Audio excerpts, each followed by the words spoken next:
junior year. The Hawks began the season 11-0, and not since that time has a Springs Valley club started the season at 5-0. Tonight, this current version, for the second consecutive year, will try to accomplish that feat. Last year, over at Brooks Memorial Gymnasium in Salem, the Hawks were, well, to put it very mildly, beaten badly by 38 points to a Salem team that eventually went on to a 22-3 record. So Kelly's second straight year, and I'm not sure the kids are all into the history as much as just keeping what has been another great start to this season. Yeah, definitely so, Mike. You know, these kids right now, they're out here on the floor. They're excited. It's a Tuesday night. They don't have practice. They're out here to play a game, and many of them remember the Salem team from last year, although Salem had 6 seniors graduate. So we're going to see a lot different Salem team here tonight. We've noticed that Springs Valley's been a lot different team this year as well, and so it should be a good contest. 2 things that stood out from their win over Crothersville on Friday night. 1, balance. 4 players in double figures. A 5th came within a basket of doing that.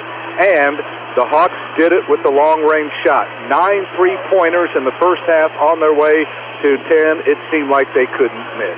Yeah, you know, and those shot opportunities were there, and they were wide open. And so the Hawks took what the defense gave them. And as a coach, that's a pretty good feeling when your defense or your offense is able to read that defense, take the best shots possible, and they were able to knock those shots down. Tonight, Salem may not give them that many looks. They may give them more inside looks, and we may be able to get ourselves in some transition game, as I look for Salem to be a pretty aggressive transition team as well.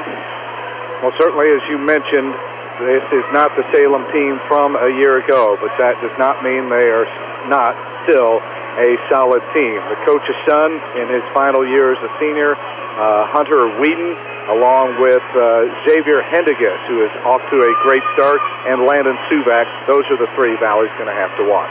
Yeah, definitely so. And, you know, Coach Leachman does a great job of scouting. I'm sure he's watched a ton of film on this team, and he definitely is going to give his kids the best report that he can. I'm sure those names have been drilled into their heads all day yesterday and much of the pregame here today.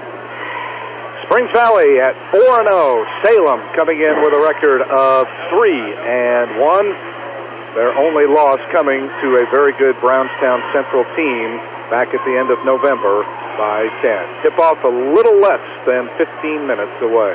When we come back, we'll be joined by head coach Michael Leachman on the Springs Valley Basketball Report. He'll join us in a moment. This is Springs Valley High School Basketball. Hello, my name is Ross Key. I speak farming and represent Springs Valley Bank and Trust, a true community bank committed to agriculture. As an ag specialist, I am committed to working with our customers and supporting the economic strength of our agricultural community. I look forward to building new and lasting relationships with farmers, businesses, and the people in the communities in which we live and work. Loyal to you, your family, and your future. Springs Valley Bank and Trust. Member FDIC, Equal Housing Lender. Focused on you, Springs Valley Bank and Trust.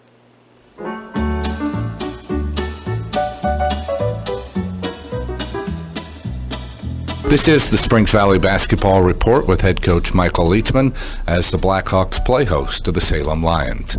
Well, Coach, as we go back to Friday night, looking to make it 4-0 for the second consecutive year.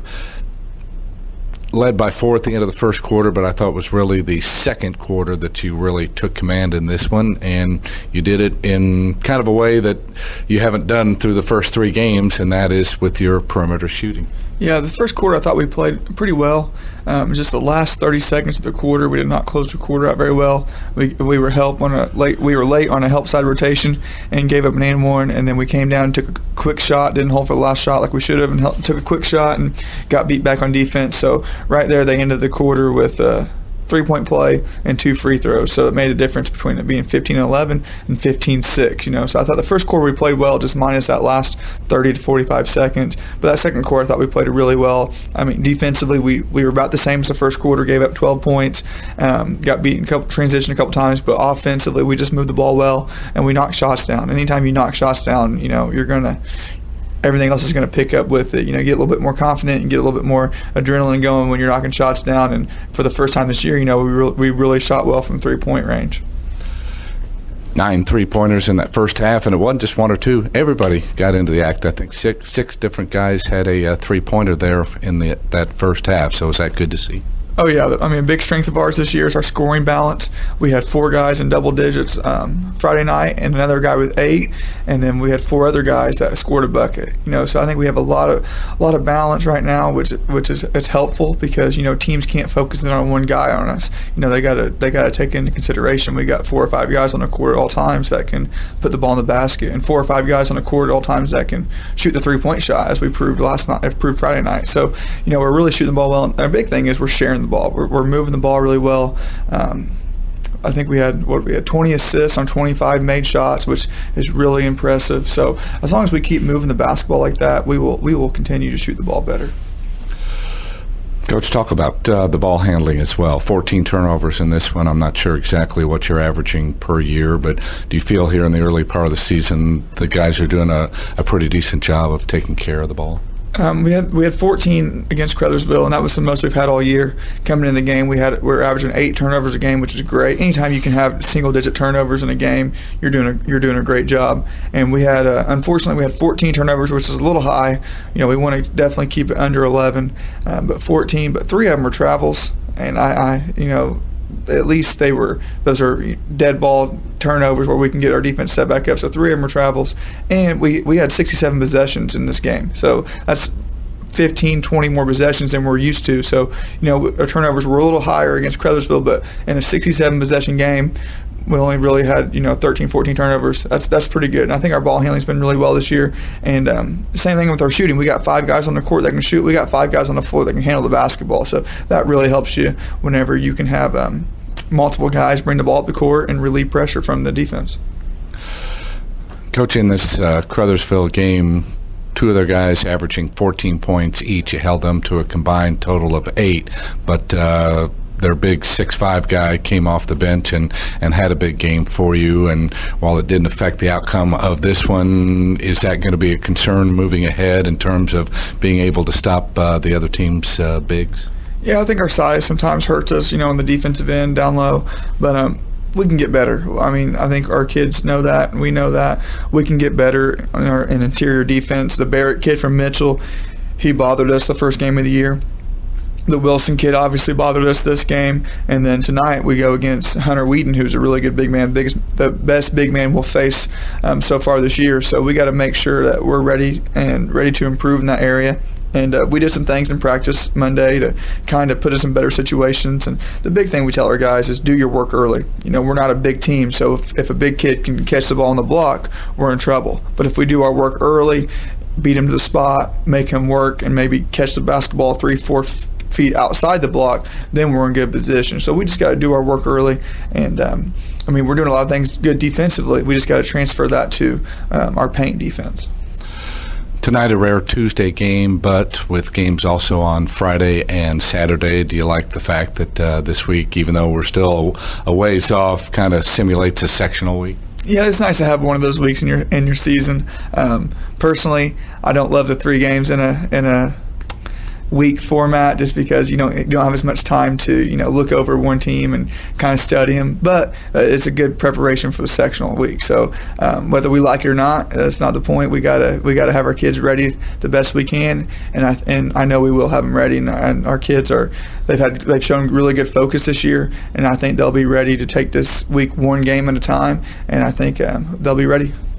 All right. Coach, you've already touched a little bit on the Salem team. What else can you tell us about Hank Whedon's team?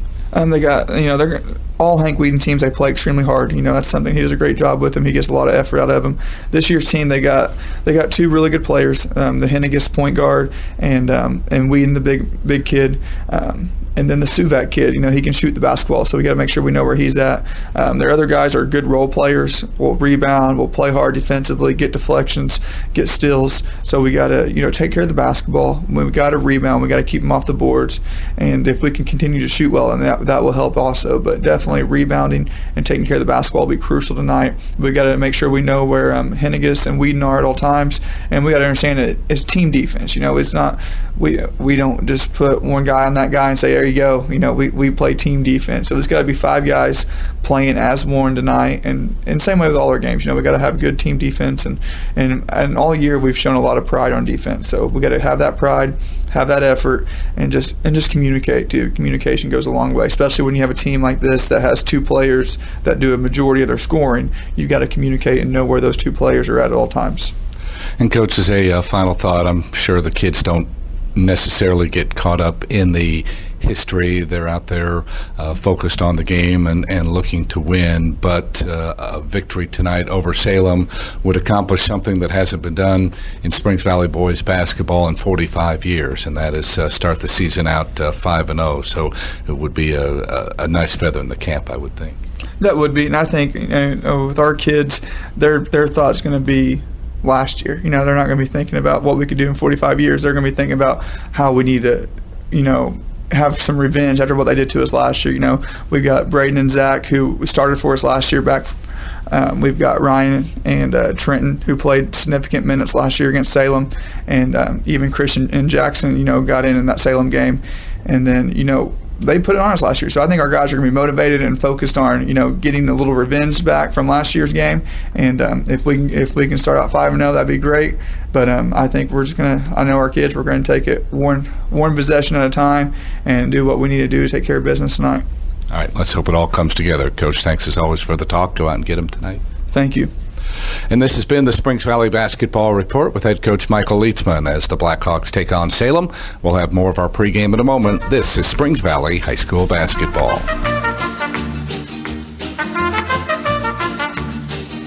When it comes to shopping local, most of us think of small, friendly mom-and-pop shops with their quality products and commitment to their community. You may not think of Smithville as a local company, but it is. An Indiana company built by Hoosiers for Hoosiers. Nationally recognized for outstanding fiber internet, TV, voice, and security, as well as incredible customer service provided by your fellow Hoosiers. Go local. Visit switchtosmithville.com for the fastest internet and more. You'll be in good hands.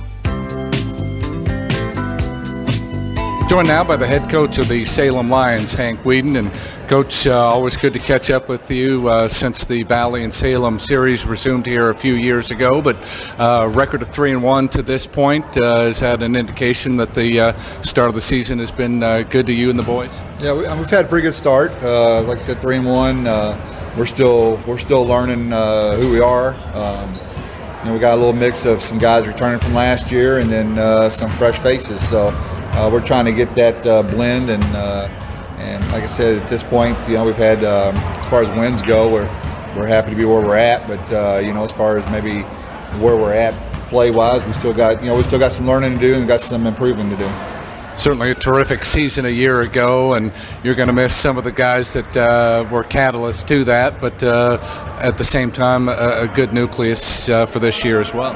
Oh, yeah, definitely. I mean, you have a season like we had last year, and, some of those players that we lost, just a huge part of our success last, few years, and, you don't just replace guys like that, but, we returned a couple of guys who started for us last year that got valuable minutes last few years, and so they're obviously being our leaders out there on the floor right now, both just leadership skills and play. But like I said, we're just got to get these other guys more playing time, more experience, and I think, like I said, we'll just start gelling as the year goes, and it'll be one of those things that's kind of a work in progress.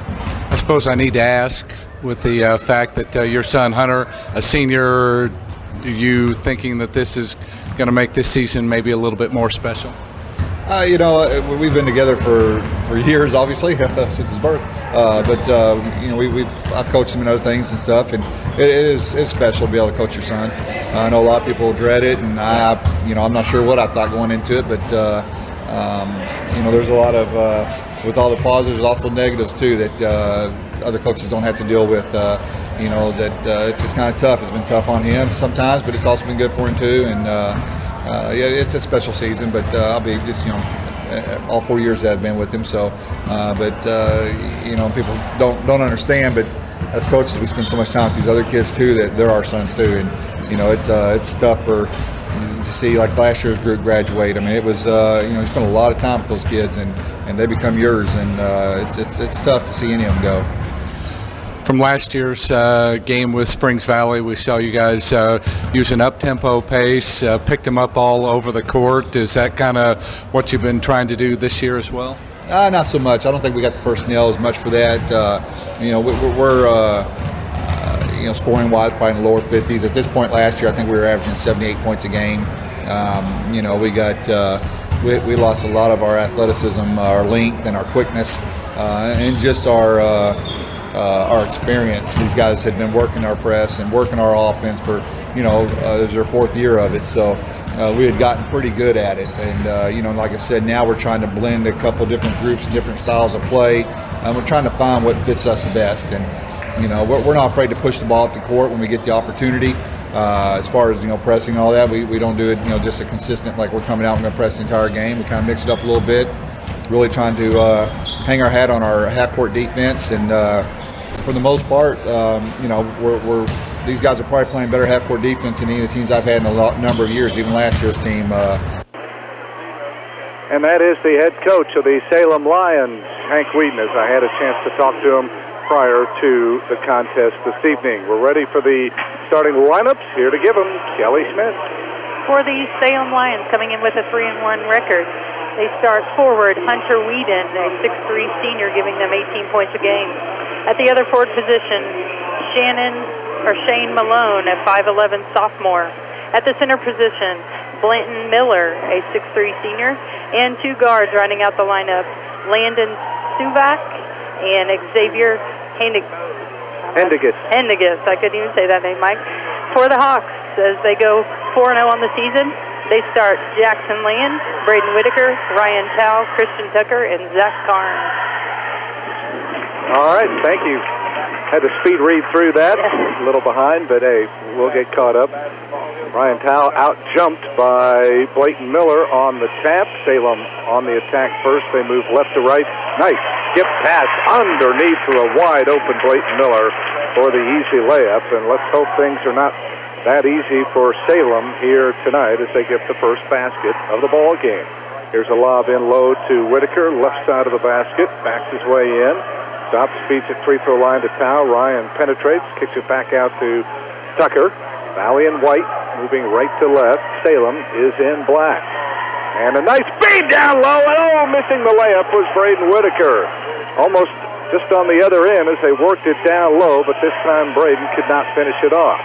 Now, Ryan on the attack out front with a basketball is Hendigas. Works it around left side to Suvak.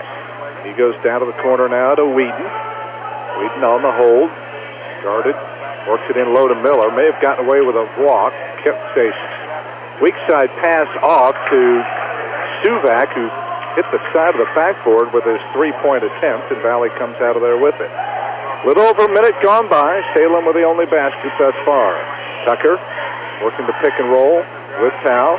Pushed into the baseline. Out of the wing now to Land. Skip pass in low to Whitaker. His shot bounces off the back of the rim, and Salem rebounds it. And as Hendigas brings it into the front court, Zach Carnes tried to reach in and pick the ball off, and is called for the game's first personal. So far, Mike, you know, the Hawks moving the ball well. We've had 2 good looks. Got to continue to move without the basketball like we have, and we'll be in good shape. Let's hope we shoot like we did against Medora and Crothersville and not like we did against Orleans and Mitchell. Wing jump shot good. That's Landon Suvak. Had a wide open look from the right wing, and Salem's off to a quick 4-0 start. Carnes back the other way for the Hawks. Right wing to Land. Jackson goes back on the near side to Carnes. Quick 3 on the way, on the rim and off, and pulled out of there by Miller. He'll get it into the front court to Hendigas, off to Whedon. He drives into the lane and had it knocked away, and they're going to call a 2-shot foul here on Zach Carnes, who just picked up his second foul of the game, barely 2 minutes into the ball game. So that is a tough call there. Yeah, definitely so. And unsure how Zach got on Whedon, but there's definitely a size advantage, but Whedon did a good job taking that ball to the rim. And the free throw around, it is good. as Cole Cooper will check in now to replace Zach. Cole, a 5'10 junior, averaging a little more than 3 per contest. Whedon's second free throw up. It is perfect. And he has catapulted Salem now into a quick 6-0 lead. And Hawks have to be careful here in the early going. Here's Cooper on the touch, left wing. On the hold, bounces up top now to Land. Jackson drives it off the foul screen to the baseline, lost his balance. Down to the corner to Whitaker, 3 on the way, would not go. And trying to save it was Cooper. He does into Whitaker, who drives the baseline, lays it up off the window, and in. Good hustle that time by Cole Cooper to keep the ball alive, and then Braden finally able to finish it off as Valley gets their first basket of the game. Out front, Hennigan. They post up Mahurin. Now they try to go in low to Wheaton, and it's knocked away by Ryan Powell and out of bounds. Mahurin gets it in now to Hennigan. Valley playing a man. And there's a tip pass stolen away by Jackson Land. Good job by Braden. He got a hand on the pass and then losing it out of bounds with Jackson. Oh, he was out of control there on the near side. And some words of encouragement from Michael Leachman, who will spend a 30-second timeout here with 5:03 to go in the opening quarter on the Fast Eddie's Country Store and Deli scoreboard. Hawks on the short end of a 6-2 score. Now this is the third of a 9-game homestand. 2 more games for Valley this week. They'll be home to Perry Central on Friday night. And then they've got the Lagodi Lions coming in on Saturday. So a kind of a simulation, Kelly, of a sectional week. Yeah, definitely so. I think Coach Leachman mentioned that in the pregame, but a busy week for these guys. Just going to see, obviously, at the end of the week if those legs are still there, but an exciting week for them as well. Anytime you can get in the gym and get to play a game versus practice, normally at that age you're pretty excited. Lions with a basketball out front. This is Miller, threw the ball away. He tried to go on the right side to Suvak, and the pass never connected.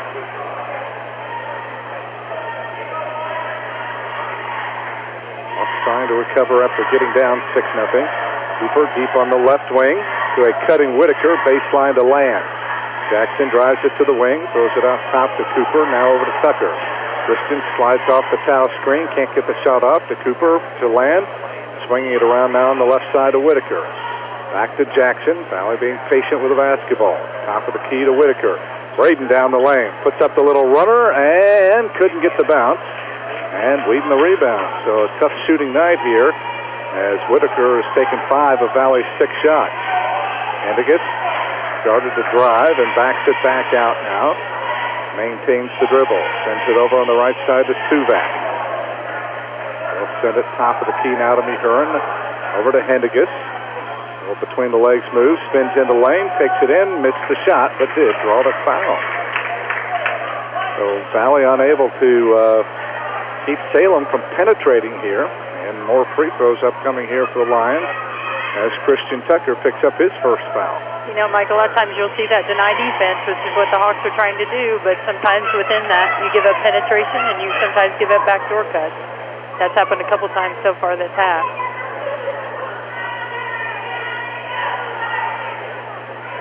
And Salem perfect at the foul line.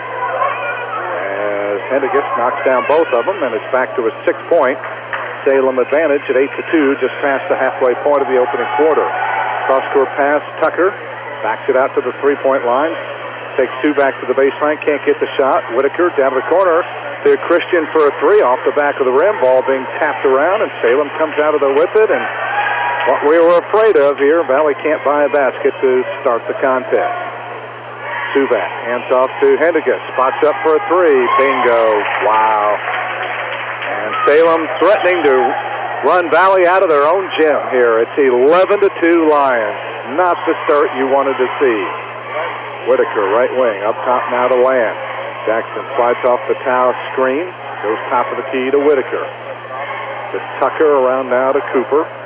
Cole looking back to Christian, started left, comes back right, now goes left again.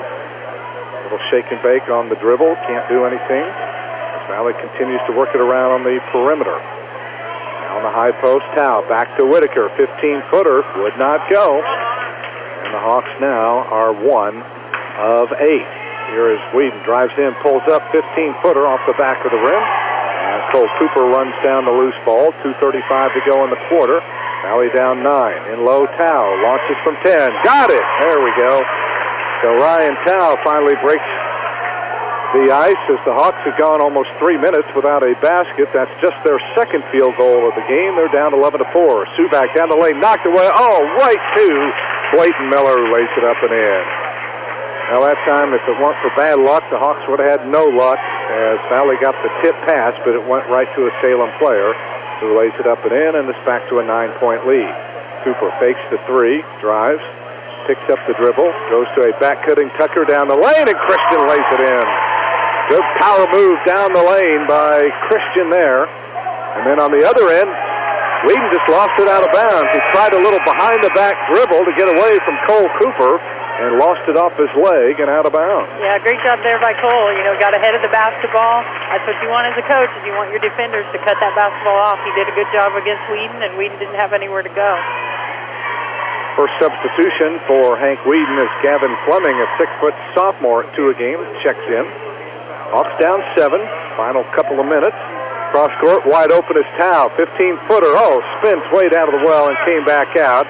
And then Trenton McElfresh, who also came in during that last break, a 5'10 senior at 4 a game, stayed back and is called for a rebounding foul. That'll be his first, and the 4th now on the Hawks, as Salem has yet to commit a personal foul. Valley is 7-point trailer here early on. Hendigas, right wing, comes off to Suvac. Back at the point. Now to Hendigas, and now we're going to get a double foul here. Whedon and Cole Cooper were going at it on the high post at the foul line. The officials come in, they're going to call a double foul. Yeah, right there, you know, Cole's giving up some size. He's trying to keep Whedon out of the lane. Whedon didn't like that, but referee comes out with a double foul. And if you can kind of frustrate one of your team's leading scorers, I think that's what Cole's in there to do right now. So it's the first foul anyway on Whedon. And it'll be out of bounds to Salem here with 1:24 in the opening quarter. Valley down 7. Here's Hendigas, can't get the 3 off. Backs it back out, clears it away to Whedon. Turns on Cooper, lost the handle, but got it back. Hands off now to Cooper as Valley showing zone right now. Fleming, back to Hendigas. Over it comes to Suvac. Back up top to Hendigas. Over to Fleming as they play pitch and catch here along the perimeter as we tick inside a minute to go here in the opening quarter. Down to the corner. Suvac and Hendigas. Gets the return pass, launches a 3. This one would not go, and McElfresh able to corral the rebound. So 1 and done there for the Lions. Here's Valley back the other way. Tucker hands off now to McElfresh. Works it over to Land. Trenton drives it to the baseline, leans in. Oh, had it knocked away. Boy, it looked like Fleming took his arm off there. No call. It'll stay with Valley, however. Right here, very important possession for the Hawks. We want to definitely get some momentum going into this second quarter. Also gives us a chance to get Jackson Land out and get an extra 33 seconds break out of him. So we'll see with a half minute to go. Valley wants to play for the final shot of the half. Here's Cooper, drives it, cut off along the baseline. Turns, almost traveled. Play continues here. 20 seconds to go. Now Michael Leachman says let's play for the final shot of the quarter. They'll also get it to start the second period. Here's Tucker on the dribble out front, moves it around to Cooper, left wing now to Tao. 10 to go in the quarter. Back to Christian inside the center jump circle with 7. Right side to McElfresh with 5. Poked away, scrambled for the loose ball. He gets it to Whitaker, who'll leave up a half-court shot that is no good as time expires here in the opening quarter. Tough start for the Hawks, but still, all things considered, down 7, not too bad. 13-6 Salem after 1 on the Fast Eddie's Country Store and Deli scoreboard. We'll have the second quarter in a moment. This is Springs Valley High School basketball. A A message from Springs Valley Meadows and Prince Lick. As we age, recuperating from an illness or surgery may take more time than it used to. It's important for you to follow your doctor's discharge orders and include physical, occupational, and speech therapies when needed. Skimping on post-hospitalization therapy can cause potential falls and infections. So do it for yourself and do it for the ones you love. The road to recovery begins at Springs Valley Meadows and Prince Lick, where caring people make the difference. Call us at 936-9991. Colon cancer. It's called the silent killer because it usually has no outward symptoms until it's too late. A colonoscopy is the best way to detect and remove precancerous polyps. Screening helps save lives. If you are age 50 or older, talk to your doctor and get your colonoscopy scheduled at IU Health Paley Hospital. Colon cancer can be prevented. Commit to health and get checked. This is Springs Valley's senior guard, Zach Carnes. Your power station for Blackhawk Sports is Q100 WFLQ. Back we come to the Hawks Nest in Prince Lick, where Hawks trying to overcome a slow start here, trailing by 7 as we start the second quarter. Now he goes on the high post to Whitaker, turns left, moves right, and spins, and hits the shot as it rolls around the rim, drops, count it, and a foul called on the Lions. Nice little post-up move just to the left of the goal by Braden.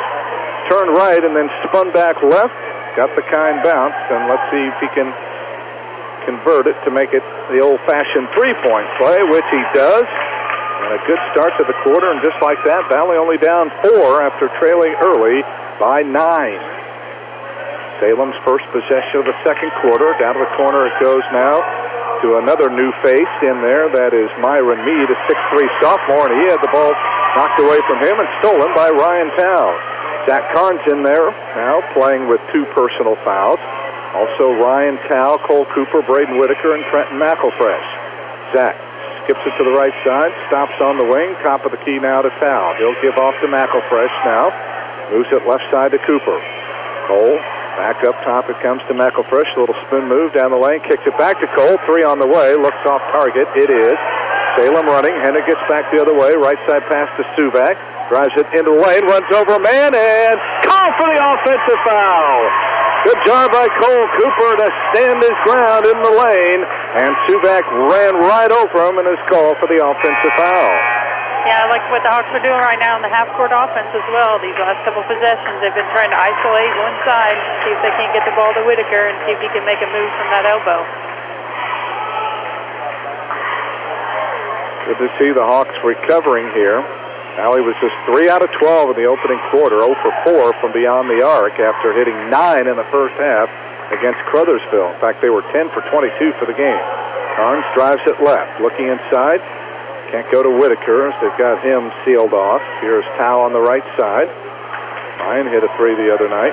Cooper drives it left wing, top of the key to Tao to McElfresh. Trenton on the hold, jumps it off now to Carnes. Deep on the right side, back to McElfresh. High post to Whitaker. Little spin move, leans in, had it blocked away. Michael Leachman wanted a foul, didn't get it. Then on the other end, there's a good job by McElfresh, who's called for traveling after he stripped the ball away, but he was on the floor and he slid about 3 feet, and that's going to be an automatic travel. Yeah, Coach Leachman definitely wanted the foul down on the other end, didn't get the call, but great hustle there by Zach Carnes and Trenton McElfresh to get back on defense, stay the ball out of bounds. Hawks doing the job defensively right now, getting some stops. They try to recover. Henniges drives in, and we're going to get a reach-in foul here on Valley. It's going to be their 6th team foul as Jackson Land picks this one up. That is his first, so from here on out, at the 6:13 mark of the second quarter, Salem will be shooting the bonus on the common fouls. Down to the corner, wide open look for Fleming. He left it short. Rebound, knocked free, scramble for it, and who's got it? Zach Carnes comes out of there with it. Hawks push it up the floor. Now Zach slows it down, gives it away to Cooper. Over to Land, and almost stolen away. But a save back into Tao. 3 by Ryan. God! Big basket there! And that went against the Lions. Miller was saving the ball on the near sideline from going out of bounds, but saved it right into Tao at the top of the key, and he didn't hesitate, let her fly, and the Hawks are back to within 1 now. That's as close as they've gotten since Salem scored the first 6 of the game. Spin move by Fleming down the lane, puts it up and in. Nice individual move by Gavin Fleming to dodge a couple of defenders and get it to go. Back to a 3-point Salem lead now at 15-12, 5:20 to go, first half. Land drives it right off the screen all the way to the goal, and the pass tipped by Whedon, but it hits the back of the backboard, so it'll stay with the Hawks. Christian Tucker back in, Cole Cooper back out. The Valley going with their starters here. Land from the baseline, looks to get it in, and try to go into the corner to Tucker. And Hendigas reaches in and pokes that one away. Yeah, Zach's got to be careful right there. He's got 2 fouls trying to play through those. Looks like a moving screen. He's going to be set on those. Ball comes into Tao left side. They post up Land, and it's through his fingertips, and Salem picks it up. Hendigas back the other way. Stop and go move. Underneath it goes to Miller, who walked with the ball. Got away with a block shot by Tao, and now Fleming traveled with it. Still missed the shot, and it is Land that comes out of there with it now for the Hawks. Valley down just 3 after trailing by as many as 9. Whitaker right wing, free throw line to Tao, open for a 15-footer! Nothing but the bottom of the net as Ryan Tao continues his torrid shooting. He's got 7 now, and Valley again back to within 1. And now we've got a foul away from the ball here, and they're going to call Christian Tucker on this foul. And that's going to be 2 on Christian here. I think Michael Leachman wanted a double foul again, which it was the same official that called the double foul earlier, but not here. As it's 7-3 in team fouls, and the free throw by Suvak goes, and Salem a perfect 5 for 5 now at the foul line. So both Carnes and Tucker are going to have to be careful. They each have 2 here with still 4:37 to go, and Suvak hits both foul shots, so Salem keeping their lead because they're hitting their free throws. Valley's only shot 1. That was on the 3-point play by Whitaker. Tao to Tucker, swings it around now to Land. Jackson drives, he got bumped, and this time they are going to call the foul. Mock cheer from the Valley crowd as, again, you just want consistency on both ends of the floor. This time they actually do call it. Fleming with his first. That's the 4th on the team. Off the inbounds. Valley swings it all the way around right side to Land. Spots up for a 3. It's off the rim. No good. Rebound lost. Picked up by Tao. Ryan had his arm taken off. Still no call. Boy, they are letting Salem get away with murder. But it worked out anyway because Christian Tucker, off the scramble for the loose ball, able to pick it up and drill a 3-pointer from the top of the key. His 5th point of the ball game, and the Hawks have pulled even. There goes Hendigas down the lane, leans in, front off foul shot, no good. Good defense by Tao to keep his arms straight up. Skip pass down low, and Braden Whitaker can't handle it. In Braden's defense, that was a tough pass, and Braden just could not come up with it. As we're going to get a timeout now called by Michael Leachman. But the Hawks have overcome an early 9-point deficit. 3:45 to go first half from the Hawks Nest in French Lick on the Fast Eddie's Country Store and Deli scoreboard. Tied at 17. We'll be back with more Springs Valley basketball right after this. We're loyal to your family, your business, your future. Focused on you, Springs Valley Bank and Trust. You'll love our helpful staff, our warm and smiling faces. Latest tools and services, delivered by the friends you trust. We're loyal to your family, your business, your future. Focused on you, Springs Valley Bank and Trust. Here's wishing a Merry Christmas to all you basketball fans from all of us at Valley Marathon, where 8 pieces of chicken is just $7.99 every day, including Sundays. Quality Marathon gas, and now we're cooking fried chicken daily. 2-liter bottles of Coke and Pepsi, only 99 cents this month at Valley Marathon in West Baden. This is Springs Valley senior forward Trent McElfresh. Don't miss a second of the action of Blackhawk basketball by keeping it tuned in here to Q100.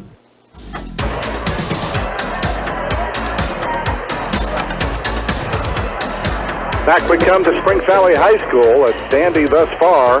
Valley off to a slow start, trailed 11-2, but they're on a 15-6 run as they pulled even now.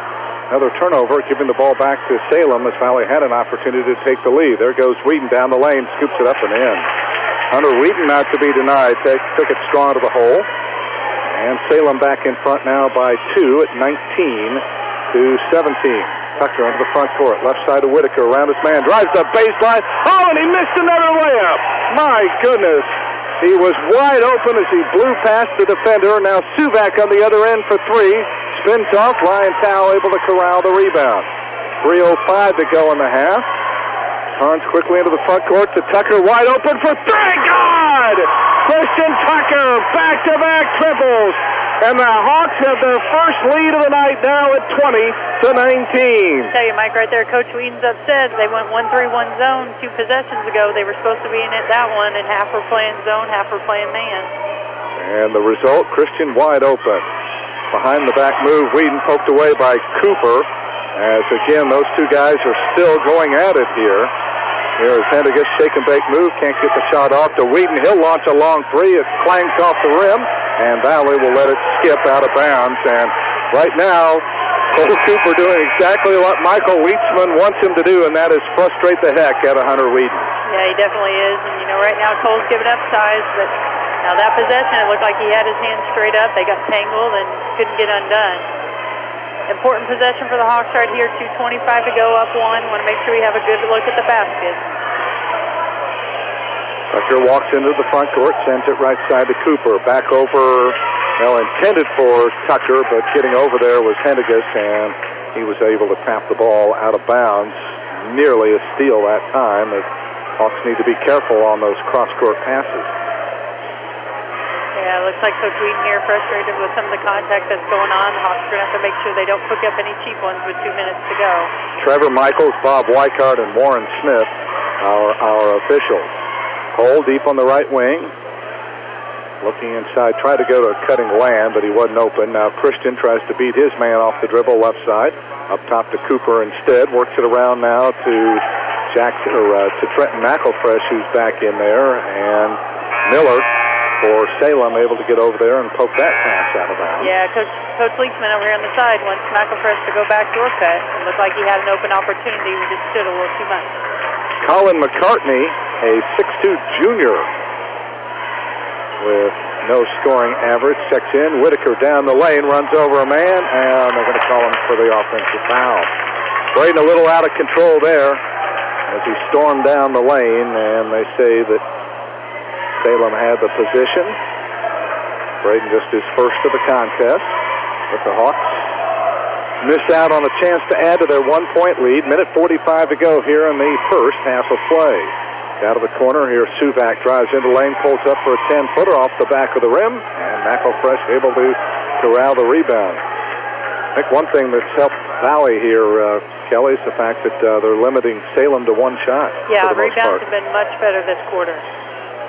Here's Tucker out front, high post to Whitaker. Leans in, can't get the shot off. Back to Cooper, top of the circle. Hands back to Christian. Can't get the three. He drives down the lane, throws up the runner, couldn't get it to go. Tried to spin it up and in. Looked for the foul, didn't get it either. You got to draw blood, I think, here to get a foul call. Hendigas down the lane, runs over a couple players, no good. Got his own rebound, puts it up good. Count it, and a foul. Yeah, just when we say rebounding was going well for the Hawks right there, they give up an offensive board, a put back, and now a chance for another opportunity from the line. So count the basket for Hendigas as Salem jumps back in front now by one. Trenton McElfresh picks up his second foul, so very uneven on the fouls right now. Valley has committed 9, just 4 for Salem. And the free throw is good, and the Lions are now 7 for 7 at the free throw line. Here we see this 1-3-1 half-court trap. They've got Whedon on the top for some length. Going to see if they can trap in the corners and up by those half-court lines. Land bounces away to Tucker, goes back to Land. Out along the perimeter, down to the corner to Tao. Ryan for three. Oh, he got it again! Ryan Tao hitting from everywhere on the floor. He's got 10. And it's Valley by one again at 23-22. Whedon drives it to the foul line. Got away with a walk. Tip pass picked up by Suvak with a half minute to go to Whedon. Hands back to Suvak, who backs it out, clears it away now to Mahurin. Down to 22 seconds to go. It looks like the Lions may play for the final shot of the half. Hawks switching to this 2-3, see if they can't throw Salem off a little bit. There's Suvak just dribbling out front. Down to 10 seconds to go in the half. Over it comes to Mahurin, down to the corner to Whedon with 6, with 5. Hooks it back now for a 3 try that is no good by Suvak, but Cole Cooper getting over late, and that was a good call. You could see Cole hit the arm of Landon Suvak as he released that 3-point try. Yeah, sometimes, especially boys, sometimes not so much girls because they can't get off the floor as well, but boys go for those block shots, and right at the half here, 3.5 to go, we're going to give up 3 free throws. 8 for 8 now for Salem at the line as the first one good to tie it up at 23. Wow. Come on, guys. This is a high school team. Nobody goes 9 for 9. But that's the case. Right here, we hope for a miss, so let's pull this ball down and see if we can't get a good look with 3.5 to go. They hit them all? Yep. Wow. 10 for 10. 25-23 now. And it comes to Whitaker with 2. He'll launch a half-court shot. Oh, and it nearly went in. Through the side of the rim, but that was it. So the Hawks managed a couple leads in there. They'll settle for going down by 2 here at halftime. For certified Angus beef steaks served up the way you want in a great atmosphere, come to 33 Brick Street in French Lick with a heated screened-in patio to make you feel like you're outside. Come to 33 Brick Street in French Lick. You get the idea. For good food all in a legendary atmosphere, it's 33 Brick Street in downtown French Lick. Chicago's Pizza, good. Stop by Chicago's on the Boulevard in French Lick for the salad bar lunch, 11 to 1:30 Monday through Friday. Salad, pizza, breadsticks, and drink for $7.99 at Chicago's Pizza in French Lick. Halftime at the Hawks Nest on this Tuesday night affair between 2 long-standing rivals. The series picked up 3 years ago. Valley with the lead in the overall series at 32-25, but they trail on the Fast Eddie scoreboard here at intermission 25-23. We'll start our halftime activities when we come back. You're listening to Springs Valley High School Basketball.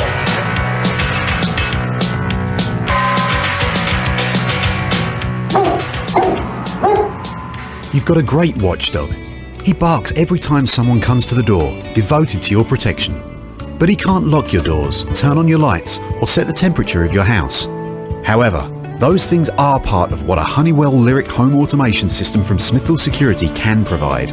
Keep your dog and all other things you love safe. Visit smithvillesecurity.com today to discover how affordable peace of mind can be. Simple, smart, safe, Smithville.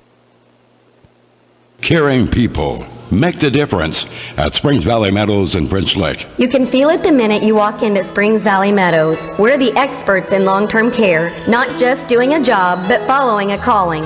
We're here to help you and your family find answers, solutions, and peace of mind. In fact, we become an extension of your family. For more information about Springs Valley Meadows, Highway 145, French Lick, visit ascseniorcare.com. Or call Springs Valley Meadows at 936-9991. This year, we will lose more people to colon cancer than to breast cancer or prostate cancer. But colon cancer can be prevented. A colonoscopy is the best test to detect and remove precancerous polyps. Screening helps save lives. If you are age 50 or older, talk to your doctor and get your colonoscopy scheduled at IU Health Paoli Hospital. Colon cancer can be prevented. Commit to health and get checked. Here's wishing a Merry Christmas to all you basketball fans from all of us at Valley Marathon, where 8 pieces of chicken is just $7.99 every day, including Sundays. Quality Marathon gas, and now we're cooking fried chicken daily. 2-liter bottles of Coke and Pepsi, only 99 cents this month at Valley Marathon in West Baden. Hello, my name is Ross Key. I speak farming and represent Springs Valley Bank and Trust, a true community bank committed to agriculture. As an ag specialist, I am committed to working with our customers and supporting the economic strength of our agricultural community. I look forward to building new and lasting relationships with farmers, businesses, and the people in the communities in which we live and work. Loyal to you, your family, and your future. Springs Valley Bank and Trust. Member FDIC, Equal Housing Lender. Focused on you, Springs Valley Bank and Trust. This is Springs Valley Senior Center, Ryan Tao, and you're listening to Blackhawks basketball on Q100.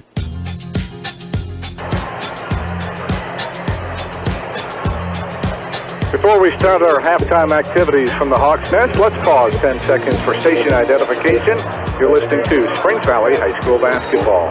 Your home of IU and high school sports in the Valley. WFLQ, French Lick, Indiana. Mike Hamilton along with Kelly Smith back at Springs Valley High School, where the Hawks and Lions locked in a tight duel. Salem leading by 2. Valley got down early, 11-2, but had a nice recovery again using the three-point shot to get themselves back in the game. 2 by Ryan Tao, 2 by Christian Tucker. In fact, the Hawks had leads at 20-19 and 23-22 before Salem was able to score the final 3 points of the first half of play to take the 2-point lead here at the break. Leading the way for the Lions, Xavier Hendigas. He's got 8, including 3 of 3 at the free throw line. 7 from Landon Subak. He was 5 for 5 at the stripe. 4 from Hunter Wheaton on a basket. He was 2 for 2 at the stripe. Yeah, you get the idea. Lions 10 of 10 at the line. Clayton Miller, 2 baskets for 4, and off the bench, Gavin Fleming had a field goal for 2. Shane Mahurin starting has not scored, nor has Myron Mead, and Colin McCartney playing off the bench for the Lions. So 8 from Hennigas, 7 from Subak. Nobody for Salem had more than 1 foul. In fact, they were only whistled for 4 fouls in that first half. Valley was called for 10. So again, it kind of raises the eyebrows a little bit here when you've got 2 evenly matched teams, yet the fouls are not relatively even. For Springs Valley in the first half, Ryan Tao again pacing the way, and he continues to show his outside prowess. He knocked down 4 shots in the first half, 2 of which from beyond the arc, so he has 10 here at the break. Right behind him, Christian Tucker, he's got 8. 2 of his 3 field goals were threes, and the only other person to score, Braden Whitaker, he's got 5 on 2 baskets, and Valley's only free throw of that first half. So yes, the Hawks outshot 10-1 at the foul line. Jackson Land and Zach Karn starting, and Cole Cooper and Trenton McElfresh off the bench have yet to tally for the Hawks. 2 fouls each on Tucker, Carnes, Cooper, and McElfresh. Nobody else had more than 1. Salem led 13-6 after 1. Valley outscores them, though, 17-12 in the second. And it's a 2-point game on the Fast Eddie scoreboard, 25-23 for Salem here at intermission. We'll take a quick break and look at the first half team statistics when we return. This is Springs Valley High School basketball.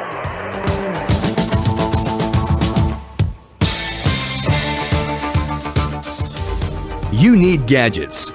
For that one-stop shopping destination for routers, flash drives, cables, smartphones, TVs, and more, search no longer. Our technology-powered by Smithville store is conveniently located in downtown French Lick at 505 South Maple Street. If you prefer to shop online, browse our online store at smithville.tech.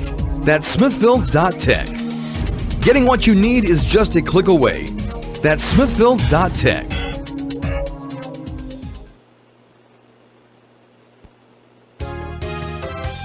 Colon cancer. It's called the silent killer because it usually has no outward symptoms until it's too late.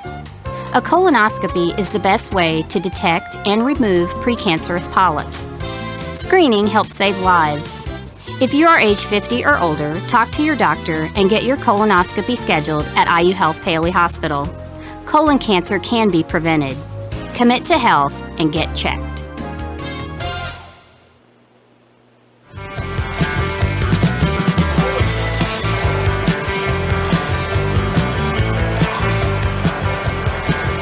And back at the Hawks Nest, as the Hawks go into the halftime down trailing 23-25, we'll look at some first half statistics.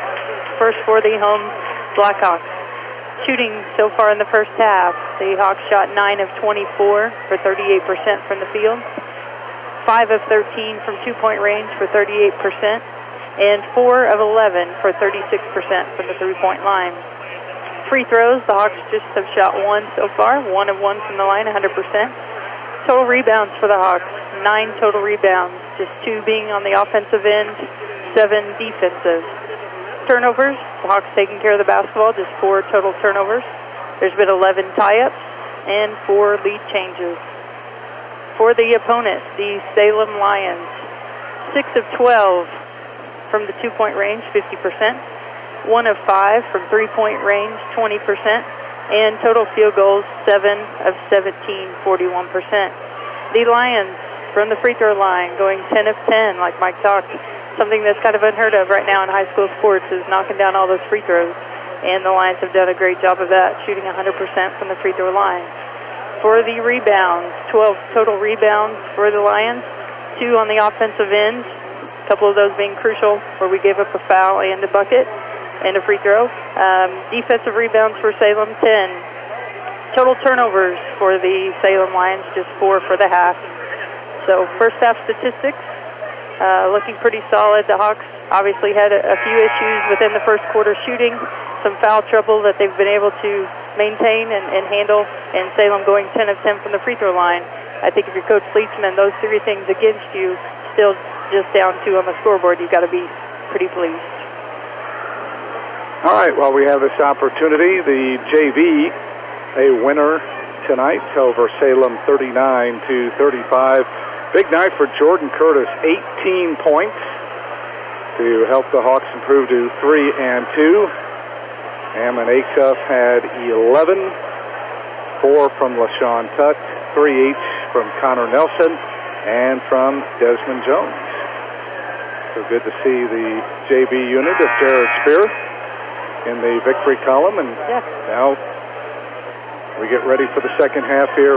Kelly, what are the Hawks going to need to do to pull this one out? Well, you know, obviously I think they're going to have to maintain those fouls. Like you said, many kids now, right now with 2. You got to keep yourselves on the floor, especially if you're a starter and your team needs you.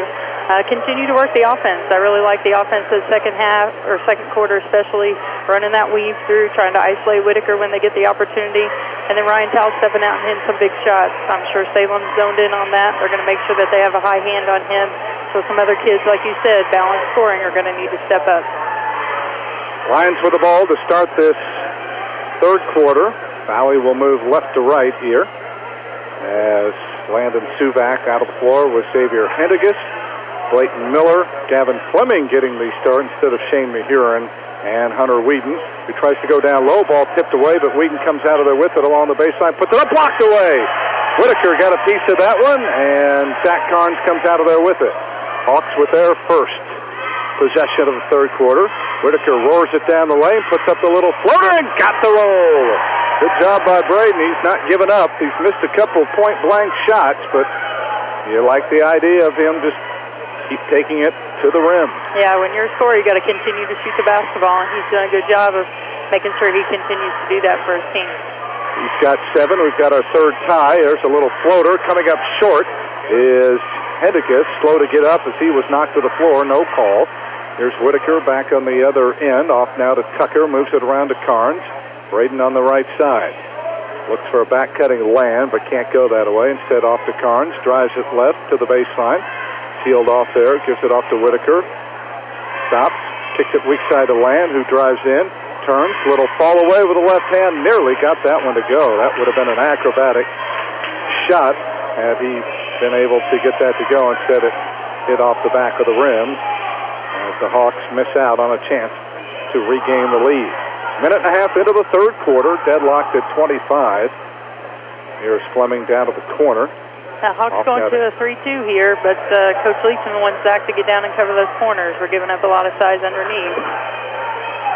Does this low-scoring game, Kelly, play to Valley's advantage? You know, I think it does, although we're a team that can get hot at any given point, so the score could go up very quickly.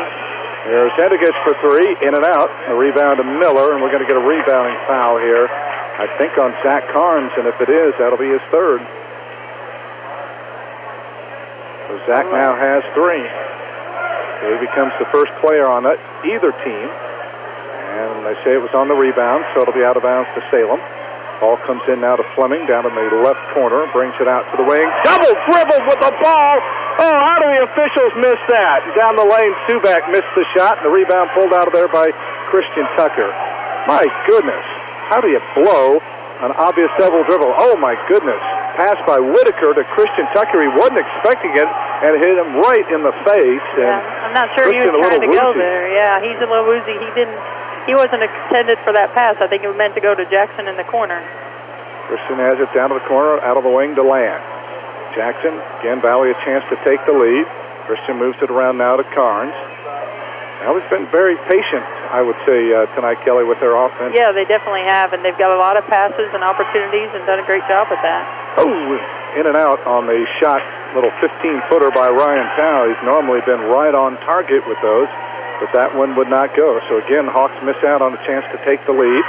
Here's Whedon down to the corner. Diagonal pass to Subak, down to the corner now to Fleming. Free throw line to Whedon. Quick 15-footer is good.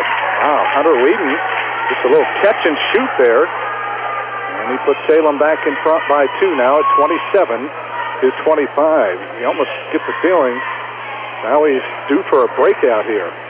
Here's Carnes, moves it to the left wing. Up top to Land, to Tucker, over now to Tao. Ryan back to Christian. Trying to free him. He roars it down the lane, scoops it up. Shot it too hard. Good defense again there by Hunter Whedon to alter that shot. Now on the other end, there goes, Fleming with a little Euro step all the way to goal, put it up and in. And now Salem with 2 straight baskets. They lead by 4, 29-25. Valley needs to answer right here. Don't want to let Salem get any separation right now. Cross-court pass to Tao. Ryan kicks it back out to Tucker.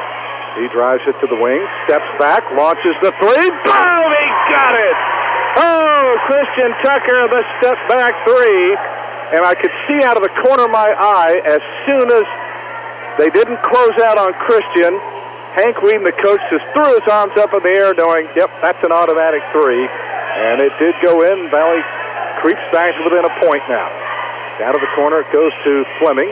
Kicks it back out to Hendigas, moves it around to Subak. Out beyond the arc. On the dribble, 3.5 to go. Fast moving. Third quarter. Valley only down 1. Whedon, right corner. Up top to Subak. Drives in, pulls up for a 15-footer. No good. And the ball knocked out of bounds. They're going to say it's off of Salem.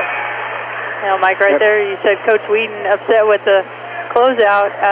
Salem's doing a great job of switching those screens. They've done a great job with a tight switch.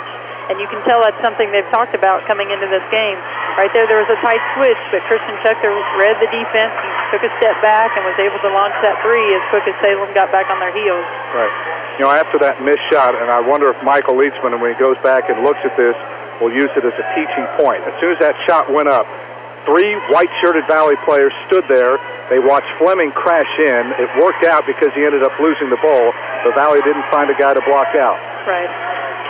So hopefully that will not be lost in that situation. Under 3 minutes to go. Valley a chance to take the lead once again. They've had it on 2 different occasions. Cole Cooper back in the ball game. Jackson Land has it down to the left corner, brings it out to the wing, clears it away now to Whitaker. Off the screen, he'll launch a 3 and had it. Nope, yes, it is a 3. I thought they were going to say 2, but they said he was beyond the arc, and Valley doing it again with their long-range shooting, and Hank Whedon needs a timeout. The Hawks with their biggest lead of the game, 2, with 2:37 remaining here in the third quarter on the Fast Eddie's Country Store and Deli scoreboard. For hand-threaded fish and chips, tenderloins that are second to none, homemade soups, and a large selection of craft beverages, all served up in a great atmosphere. Come to 33 Brick Street in French Lick for a variety of other menu items, even for the most discriminating appetites and a tantalizing kids menu. Come to 33 Brick Street in French Lick. You get the idea. For good food, all in a legendary atmosphere, it's 33 Brick Street in downtown French Lick. Well, Kelly, all of a sudden, that 3-point shot there for the Hawks, they just knocked down their 6th of the ball game. Yeah, the 3-point shot, like you said, and I think what makes the Hawks so dangerous is that it could come from any given guy on the floor. And if you're the opposing coach in this situation, you hate to give up dribble penetration or isolation to Whitaker, but you try to switch things on the defensive end, and they step back and hit some threes. So very tough to guard is this Hawks basketball team. Hawks trying some trapping pressure, and they get the steal. Tucker with the steal, and nice recovery by Hendigas to get down there and block Christian's layup out of bounds. Looks like we're going to get Zach coming back into the game. 3 personal fouls, 2:24 to go in the third. Right now he knows mentally, and he's been told by his coaches, you've got to find a way to stay on the floor right now. Christian will take a breather here. Ball comes into Land right side. Back out of the wing now to Carnes. Jack circling the perimeter. Comes back on the near side to Whitaker. Well out beyond the arc to Land. Jackson looking inside. Off now to Tao. Back to Braden. Another 3, and it would not go. And the rebound pulled out of there by Hendigas with 2 minutes to go. Into the front court. Suvac now to Whedon. Out of the corner for 3. Airballed that one, but Miller the rebound. Off to Suvac to Hendigas. Spins his way into the lane. Leans in. Throws up a wild shot and got it to go. Wow. Hendigas. Little up and under move brings this to a 31-all tie with 1:40 to go here in the third quarter. Here is Tao. Ryan on the right side. Up top now to Carnes. Zach swings it left to the baseline. Cut off. Back out of the wing to Tao. Moves it around to Land. Now Cooper on the right side. Looks cross courts it to Zach. Back to Land once again. And Valley being patient on the offense. Here's Tao on the right side. Again, they swing it around. High post, Whitaker kicks it off to Land. And Jackson to the goal. Nice move. They're not going to count the layup, but he was fouled on the drive. And that's what you want when that lane opens up and Jackson got a step on his defender. Yeah, Salem didn't get the help side defense from the corner quick enough. Jackson able to split the defense, get a reach and foul. The Hawks retain possession out of bounds. Now, right there, that foul didn't hurt the Lions, but it could down the stretch as those fouls add up. Well, that's only the first team foul on the Lions. Valley's only committed 1 here in the quarter, so it's been pretty clean here in this third quarter. Here is Carnes out front. Works it around to McElfresh, who's back in there. Over to Cooper on the right side. Michael Leachman trying to get some of his guys some much-needed rest here for the stretch run. Tie ball game at 31 as we're under a minute to go, third quarter. Land works it around now to Carnes. And Valley not forcing anything. Cooper swings it around now to McElfresh on the right side. Back up top to Cooper, to Tao, back to Cole. Cut off, and he threw it away. Stolen here by Miller, who takes it in and missed the layup. And then he's bumped and fouled by Blayton Miller. And I'm not so sure Valley didn't get away with a foul. There looked like contact on that layup attempt there by Miller. So Valley dodges a big break, and then Miller called for the foul after Jackson Land came down with a rebound. Yeah, Cole, make it a little bit too long of a pass. Salem's defense anticipates that. Is able to get back on defense and get the stop, but going to have to be careful in the turnover column right now. So with 20 seconds to go in the third, Valley should play for the final shot. They'll also get it to start the fourth. Although there goes Land all the way to the goal. Can't get the shot to go, but he will be on the line twice. Yeah, another good drive there by Jackson. Hawks offense, I talked to Coach Leachman a little bit about it this week, but I love the movement. I love that they've got 5 guys that can handle the basketball. They can all shoot, drive the basketball when they get the opportunity, and they're very dangerous to guard. And the free throw good by Jackson Land, who has his first point of the contest. The foul on Blayton Miller is his third. Second free throw is good as well. Valley 3 for 3 at the line. They're back up by 2. Plenty of time here for the Lions. They have 12 seconds to get a shot off before the end of the quarter. Left side, Fleming. Flashing out left side is Miller. Turns. Kicks it to Hendigas out of the corner for 3. Oh, and he's got it. Big basket by Hendigas, and that'll give Salem the lead after 3. Still a dandy going on here after 3 on the Fast Eddie's Country Store and Deli scoreboard. Salem 34. Springs Valley 33. Back with the fourth quarter in a moment. This is Springs Valley High School basketball.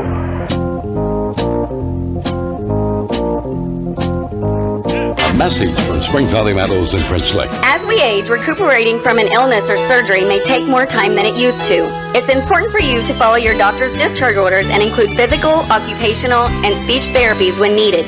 Skimping on post-hospitalization therapy can cause potential falls and infections. So do it for yourself and do it for the ones you love.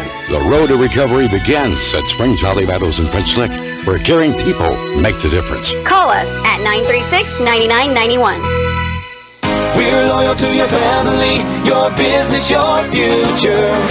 Focused on you, Springs Valley Bank and Trust. You'll love our helpful staff, our warm and smiling faces. Latest tools and services delivered by the friends you trust. We're loyal to your family, your business, your future.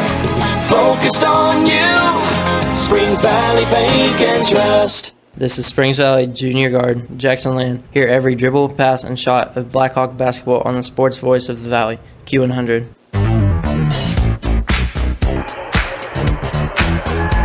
With Kelly Schmidt and our statistician, McKenna Purley, Mike Hamilton at the Hawks Nest in French Lick, where we have a doozy going.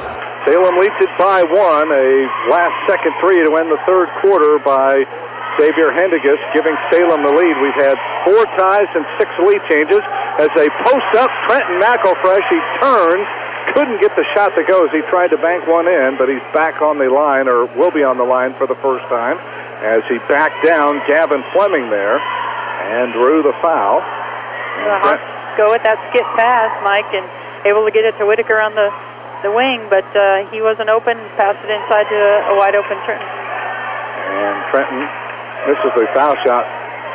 Salem still has not missed a foul shot. They were 10 for 10 in the first half. They didn't shoot one in the third. And Trenton able to get 1 out of 2, so he's got his first point, and Valley reties it. So our 5th tie of the night now at 34, just underway, fourth quarter.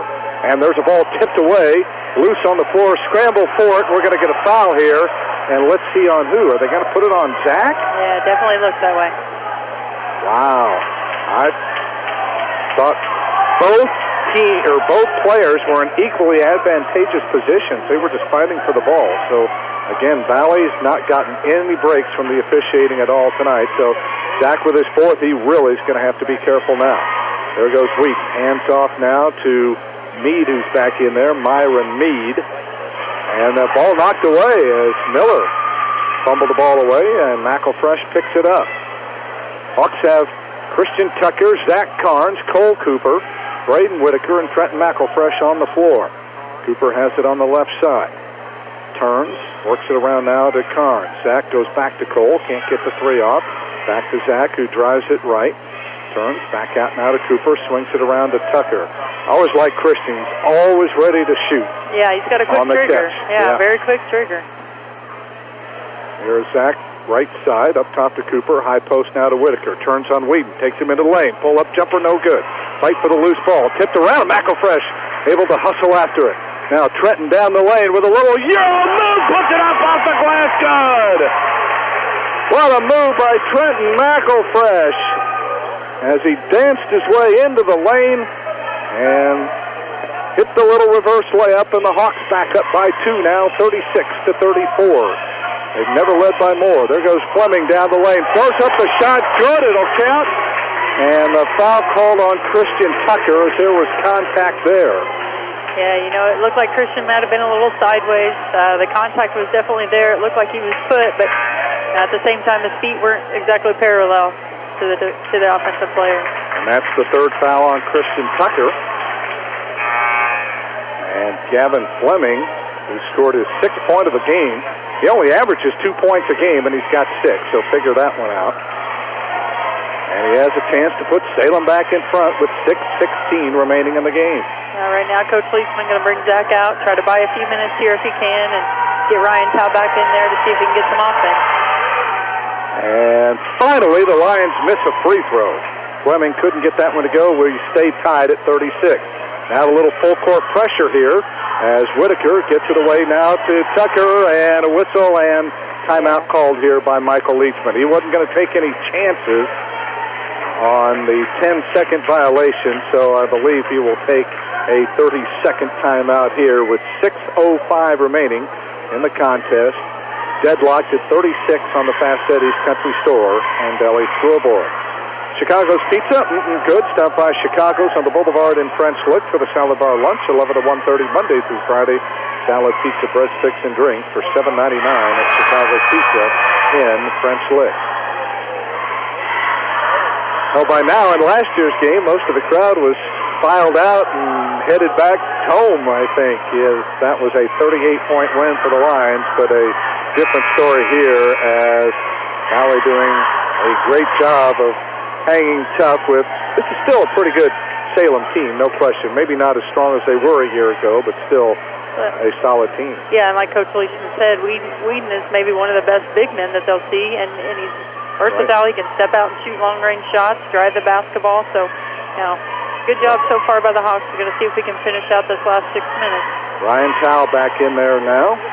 As there goes Jackson to the baseline, cut off, swings it around to McElfresh left side. Trenton up top, it comes now to Tucker. Slides off the screen to the right wing, back up top to McElfresh, around to Whitaker.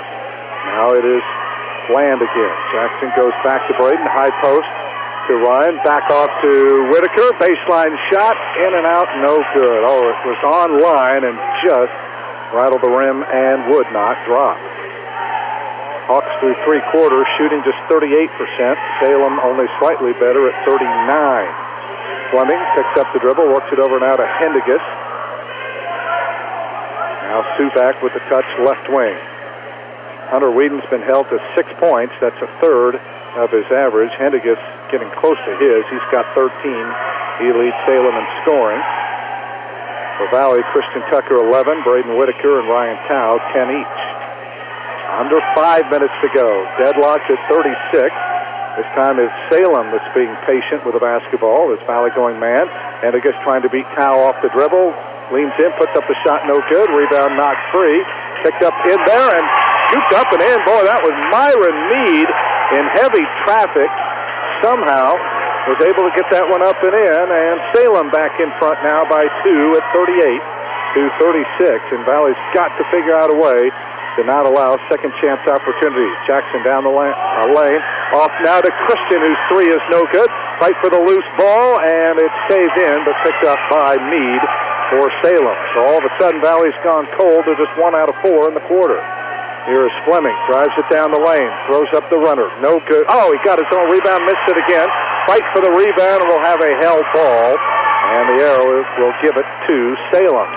Mike, there in the first half, I think we talked about possessions where the Hawks go to the rim and do not find a black jersey to block out, and that possession right there appeared to be just another one of those possessions.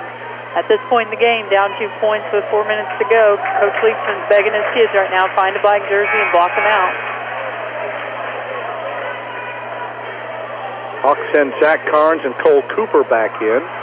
McElfresh and Land take a breather. I think Valley got the ball to start the 4th quarter, so it is Salem basketball. As the lob comes into Whedon in the lane, fakes, puts it up, and banks it in. Hunter Whedon's got 8. Valley allowed the catch too low in. That's 6 straight now for Salem, and they lead by 4 after Valley had a 2-point lead not too long ago. And Valley needs to get this back to a 1-possession game here. 3:50 to go. Carnes beats his man off the dribble, and they're going to get the foul here on Landon Suvac. As he warded off, Zach tried to get around him. That'll be his second. That is team foul number 5 on the Lions. Valley's only committed 3 here in the second half. So it'll be out of bounds. Whitaker gets it baseline now to Towle. Looking inside for Whitaker. It comes in. Picks it back out long to Carnes, to Tucker, around now to Cooper. Cole on the right side, back up top to Tucker. Slides off the screen, takes it to the left wing. Stop and go move, can't do anything with it. Moves it back out to Cooper, to Carnes, around now to Whitaker. Braden, free throw line now to Towle. Ryan hands back to Zach. Again cut off. Back to Whitaker again, out beyond the arc. Top of the key to Christian Tucker, and he knocks down another 3.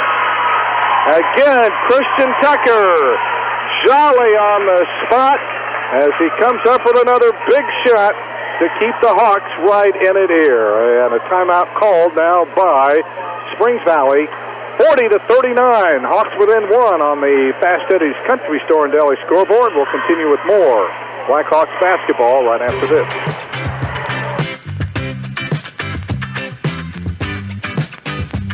When it comes to shopping local, most of us think of small, friendly mom-and-pop shops with their quality products and commitment to their community. You may not think of Smithville as a local company, but it is. An Indiana company built by Hoosiers for Hoosiers. Nationally recognized for outstanding fiber internet, TV, voice, and security, as well as incredible customer service provided by your fellow Hoosiers. Go local. Visit switchtosmithville.com for the fastest internet and more. You'll be in good hands. Here's wishing a Merry Christmas to all you basketball fans from all of us at Valley Marathon, where 8 pieces of chicken is just $7.99 every day, including Sundays. Quality Marathon gas, and now we're cooking fried chicken daily. 2-liter bottles of Coke and Pepsi, only 99 cents this month at Valley Marathon in West Baden. This is Springs Valley senior forward Isaac Carnes. Thanks for listening to Blackhawk Basketball right here on Q100. Now for certified Angus beef steak served up the way you want in a great atmosphere, come to 33 Brick Street in French Lick. With a heated screened-in patio to make you feel like you're outside, come to 33 Brick Street in French Lick. You get the idea. For good food all in a legendary atmosphere, it's 33 Brick, downtown French Lick. Coming down to crunch time here at the Hawks Nest. Approaching 3 minutes left. Salem 40, Springs Valley 39. Out front here is Meade with a basketball. Drives it. Picks up the dribble, looks to get rid of it, almost a steal. Now Whedon loses the handle, scrambles for it. It's still loose on the floor. Picked up now by Henniges. He drives it into lane. He scoops it up. He missed the shot. Oh, and they're going to call a foul. Yeah, let's see who. I think they got Christian Tucker on the foul, and that's his fourth. I didn't see where that came out of, but they're going to put Henniges on the line to shoot two. Now, good defensive play there by the Hawks. We switch to that 2-3 zone, try to trap and get some opportunities. We have some deflections. Great hustle for the basketball, just didn't quite come up with it. And the free throw good. Henniges now 4 for 4 at the line. He's a 77% free throw shooter. He can put Salem up by 3, and he does with his 15th point of the ball game. 42-39. Hawks down 3, 2:45 to go. More 2-2-1 full court pressure. Hawks break it. Here's Whitaker into the front court. Stops. Cross courts it now to Carnes. Jacked out beyond the arc. Can't get the shot off. On the dribble. Slides off the screen. Down to the corner. Tucker for 3 again. And this time it's an air ball. Rebound picked up by Cooper. And he's able to get it over to Zach Carnes. So good hustle as the Hawks will get another opportunity. Little spin move by Whitaker. He lost the handle, but Tucker able to chase it down right in front of the Valley bench. Yeah, right now Coach Leachman just has one timeout left, so he can't use it at this point. And they work it in to Braden Whitaker as they post him up down on the left block, and we're going to get a push off here on Gavin Fleming, who will pick up his 4th personal foul. And that is the 6th team foul. So Valley will be in the bonus from here on out. Whitaker looks to get it in. Still looking. Gets it in to Tucker down to the corner. Off now to Whitaker, who lost it. Gets it back. Free throw line to Tao. Ryan with his back to the basket. Jumps it back out now to Carnes. Valley not panicking. They're down 3. Minute 55 remaining. Here's Zach off the dribble. Feeds it off now to Tucker. Christian again. Trying to get open, maybe for that tying 3. Here is Tao.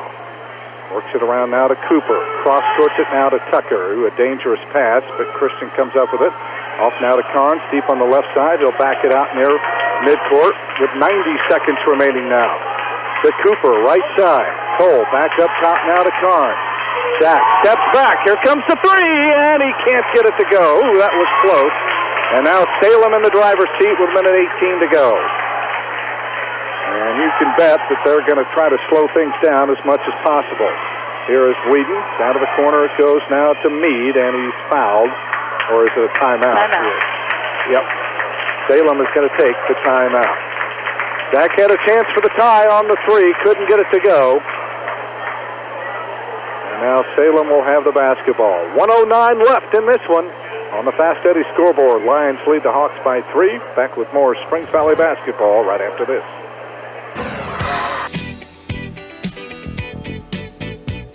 A message from Springs Valley Meadows and French Lick. As we age, recuperating from an illness or surgery may take more time than it used to. It's important for you to follow your doctor's discharge orders and include physical, occupational, and speech therapies when needed.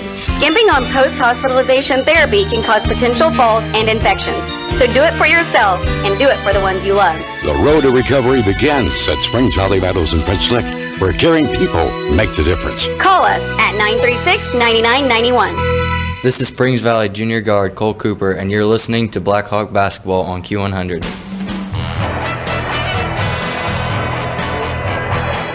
Chicago's Pizza, good. Stop by Chicago's on the Boulevard in French Lick for the salad bar lunch, 11 to 1:30 Monday through Friday. Salad, pizza, bread, sticks, and drinks, all for just $7.99 at Chicago's Pizza in French Lick. Hawks trail by 3, 42-39. Minute 9 to go, but the Lions have the basketball. Valley still has a couple of fouls to give, so they really can't wait too long here before getting Salem into the bonus. Here's Hendigas, works it around now to Whedon. Valley looking for the trap here. Here's Hendigas, skips it off now to Suvak. Throws it out long to Whedon. Whedon looks to drive, and now we'll get a reach-in foul here. But again, this is just the 5th team foul. Jackson Land the foul, his second. Tucker and Carnes cannot foul. They each have 4. Everybody else in pretty good shape foul-wise. Off the inbounds, it comes into Fleming, and Meade rather, and he is fouled immediately. So that'll be the 16th foul now. Looks like Zach Carnes just fouled out of the ballgame. Oh my. I'm not sure what Jack is doing there, fouling. But that is it for Zach. And with 51 and 2/10 seconds remaining, he fouls out. Did not score in the game tonight. And now I think Hank Whedon will take another timeout. They do have a 30, so he will spend a timeout here, a 30-second timeout with 51 and 2/10 seconds remaining. On the Fast Eddie scoreboard, Valley trailing 42-39. For hand-breaded fish and chips, tenderloins that are second to none, homemade soups, and a large selection of craft beverages, all served up in a great atmosphere, come to 33 Brick Street in French Lick. For a variety of other menu items, even for the most discriminating appetites and a tantalizing kids menu, come to 33 Brick Street in French Lick. You get the idea. For good food, all in a legendary atmosphere, it's 33 Brick Street, downtown, French Lick. Next foul will put Salem into the bonus. And again, the Lions have shot well at the line tonight. They are 12 out of 13. Valley is 4 out of 5. All right, Suvak from the far sideline will put the ball in, lobs it in, almost tipped. Oh, and it's an over and back violation. Oh, it's an over and back violation that they let get away. Before the foul, Hendigas had his foot on the 10-second line. Oh, my goodness. Yeah, Coach Leisman here saying, that's fine. We'll take the foul. We're going to go ahead and make sure that we block out on this free throw, give ourselves an opportunity on the offensive end. Well, they fouled the wrong guy. They put the foul on Jackson Land. That's his 3rd. So Hendigas will have a 1 in bonus here with 49 seconds left to go. He is a perfect 5 for 5 at the line, and now 6 out of 6 as that one goes. Now Miller back in, replacing Fleming. The 2-possession game now with 49 seconds to go. Still a lot of time. Second free throw up, and he got it to go. So he hadn't missed at the line. That's been the key for Salem. 17 for Hendigas. Tucker into the front court. Picks up the dribble. Clears it away now to Land. Now he can't waste too much time. There goes Jackson all the way to the basket. Missed the shot. Rebound pulled out of there by... That Hendigas again, with the ball, and he is fouled by Ryan Tao. So that might have been Valley's last gasp. It was a nice baseline drive by Jackson, but he just could not finish off the layup. And then Ryan Tao had to foul. That is his first, the 8th team foul. But again, the guy that can't miss at the line, Mr. 7 for 7 at the stripe, Zach Hendigas, will have a 1 and 1. 36.5 seconds to go. And this one, he finally missed one. So Valley has a little bit life, not much, but some. Here's Whitaker, pulls up for a 3. No good. And the rebound pulled out of there by Suvak. And Valley again will have to foul as the Hawks Just went ice cold here in the fourth quarter. Just 2 out of 9 from the field here in this fourth quarter of play. And tough, Kelly, after shooting well over 70% against Medora, and they were over 50% against Crothersville. Yeah, I think tonight, obviously those shots have been contested. There's been a lot of contact and bodies within there that have maybe bumped on some of those shots, but Coach Leitsman has to be happy with the offense. I felt like they've gotten good shots. Just got to be able to convert when the defense is tight. Timeout called here by Valley, and Michael Leitsman has used up his final timeout. Chicago's Pizza, good. Stop by Chicago's on the Boulevard in French Lick for the salad bar lunch, 11 to 1:30 Monday through Friday. Salad, pizza, breadsticks, and drink for $7.99 at Chicago's Pizza in French Lick. Start of another busy week for us. Thursday night, we'll be following the Orleans girls down to Perry Central for a PLAC game against the Lady Commodores. Then we're back here again Friday night. The Perry Central boys in town. That'll be an 8 o'clock tip with broadcast coverage to begin at 7:45, and then we're back for a double dip on Saturday, our matinee affair. We'll have 2 Orange County and PLAC rivals going at it once again as the Lady Hawks travel to Orleans, and then we're back here again on Saturday night with the opponent being the Lagodi Lions, who lost to their county rivals on Saturday for the first time in over 30 years. I saw that, Mike. Congratulations to Shoals. That's a big win for them and for their community. Definitely have a program that's gotten a lot stronger here in the last couple of years, and this season is definitely one that's probably going to be special for them, you can see. And Salem salting this one away at the free throw line as Suvak hits 2. He's got 9. And now the Lions lead by 7. Here's Whitaker. Gets it over to Land, who lost the handle, and that's going to do it. He'll throw it ahead to Miller. He'll take it in for the easy layup. And this score will not be indicative of the way this game was, as the Lions have scored the last 8. Here's Tao launching a 3. It is no good. Down to 5 seconds to go. They'll throw it into the front court to Suvak, and he'll just let time expire. And the Lions survive here. In a game in which the Lions shoot 18 free throws, Valley only shoots 5. So you can make the determination based on that for 2 very evenly matched teams. And because of it, the Lions were able to prevail here tonight. We'll be back to recap all of tonight's action, the final score here this evening. On the Fast Eddie's Country Store and Deli scoreboard, the Salem Lions 48, the Springs Valley Blackhawks 39. You're listening to Springs Valley High School basketball. This year, we will lose more people to colon cancer than to breast cancer or prostate cancer. But colon cancer can be prevented. A colonoscopy is the best test to detect and remove precancerous polyps. Screening helps save lives. If you are age 50 or older, talk to your doctor and get your colonoscopy scheduled at IU Health Paoli Hospital. Colon cancer can be prevented. Commit to health and get checked. Here's wishing a Merry Christmas to all you basketball fans from all of us at Valley Marathon, where 8 pieces of chicken is just $7.99 every day, including Sundays. Quality Marathon gas, and now we're cooking fried chicken daily. 2-liter bottles of Coke and Pepsi, only 99 cents this month at Valley Marathon in West Baden.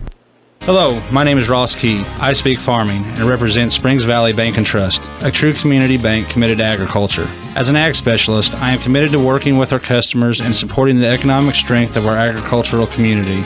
I look forward to building new and lasting relationships with farmers, businesses, and the people in the communities in which we live and work. Loyal to you, your family, and your future. Springs Valley Bank and Trust. Member FDIC, Equal Housing Lender.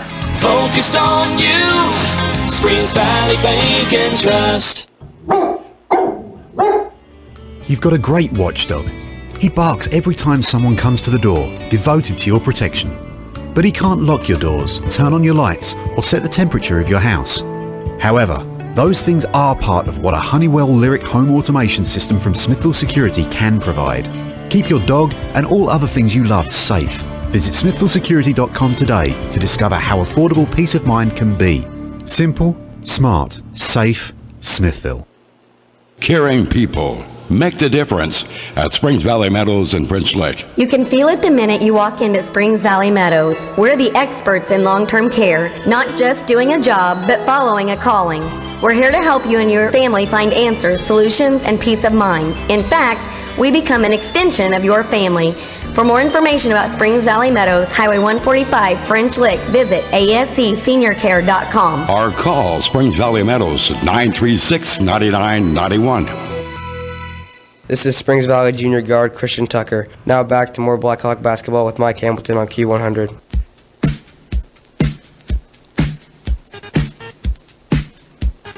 Back once again at Springs Valley High School, where the Hawks, again, for the second consecutive year, are denied a chance to go 5-0 on the season, and the culprits, once again, the Salem Lions, as they fall here tonight by a final count of 48-39. But certainly a much better game than the one from last year, Kelly. Hawks hung tough. I think ultimately Valley just didn't get a lot of shots to drop tonight, and that was the key.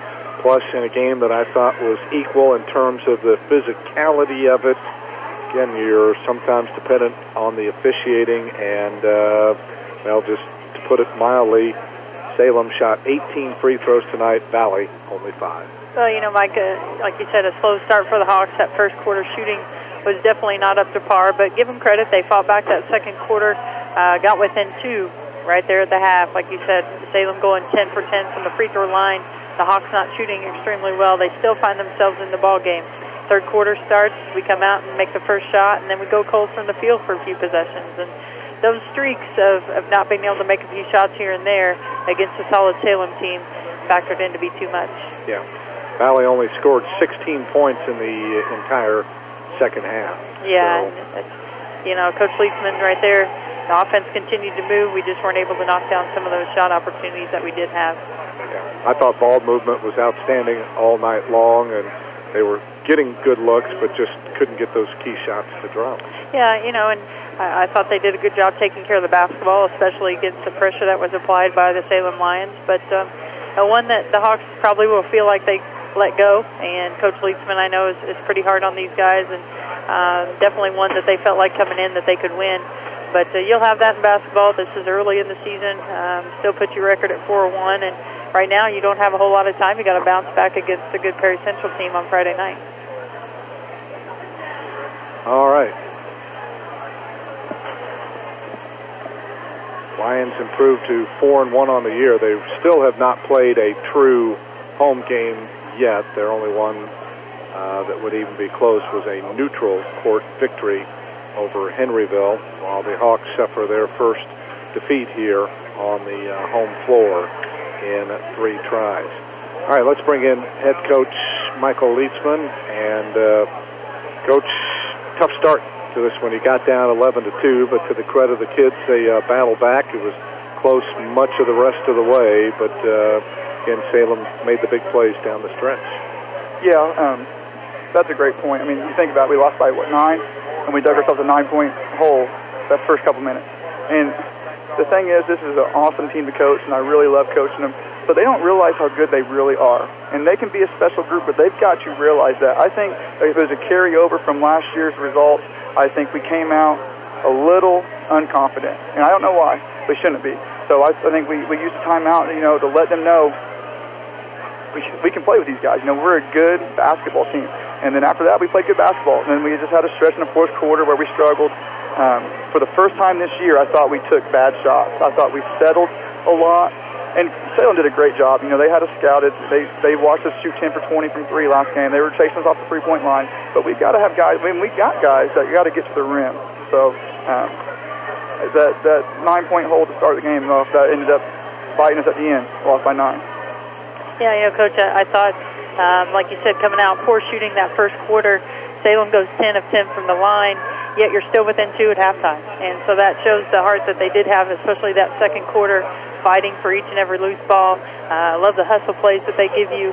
But like you said, at times did you feel like they were playing not to lose rather than playing to win? Yeah, especially early. When we started the game, I thought we were playing not to lose. We weren't ready to come in and make plays. We were just kind of back on our heels, seeing how the game goes, and we can't be that. We're too talented. We're too good.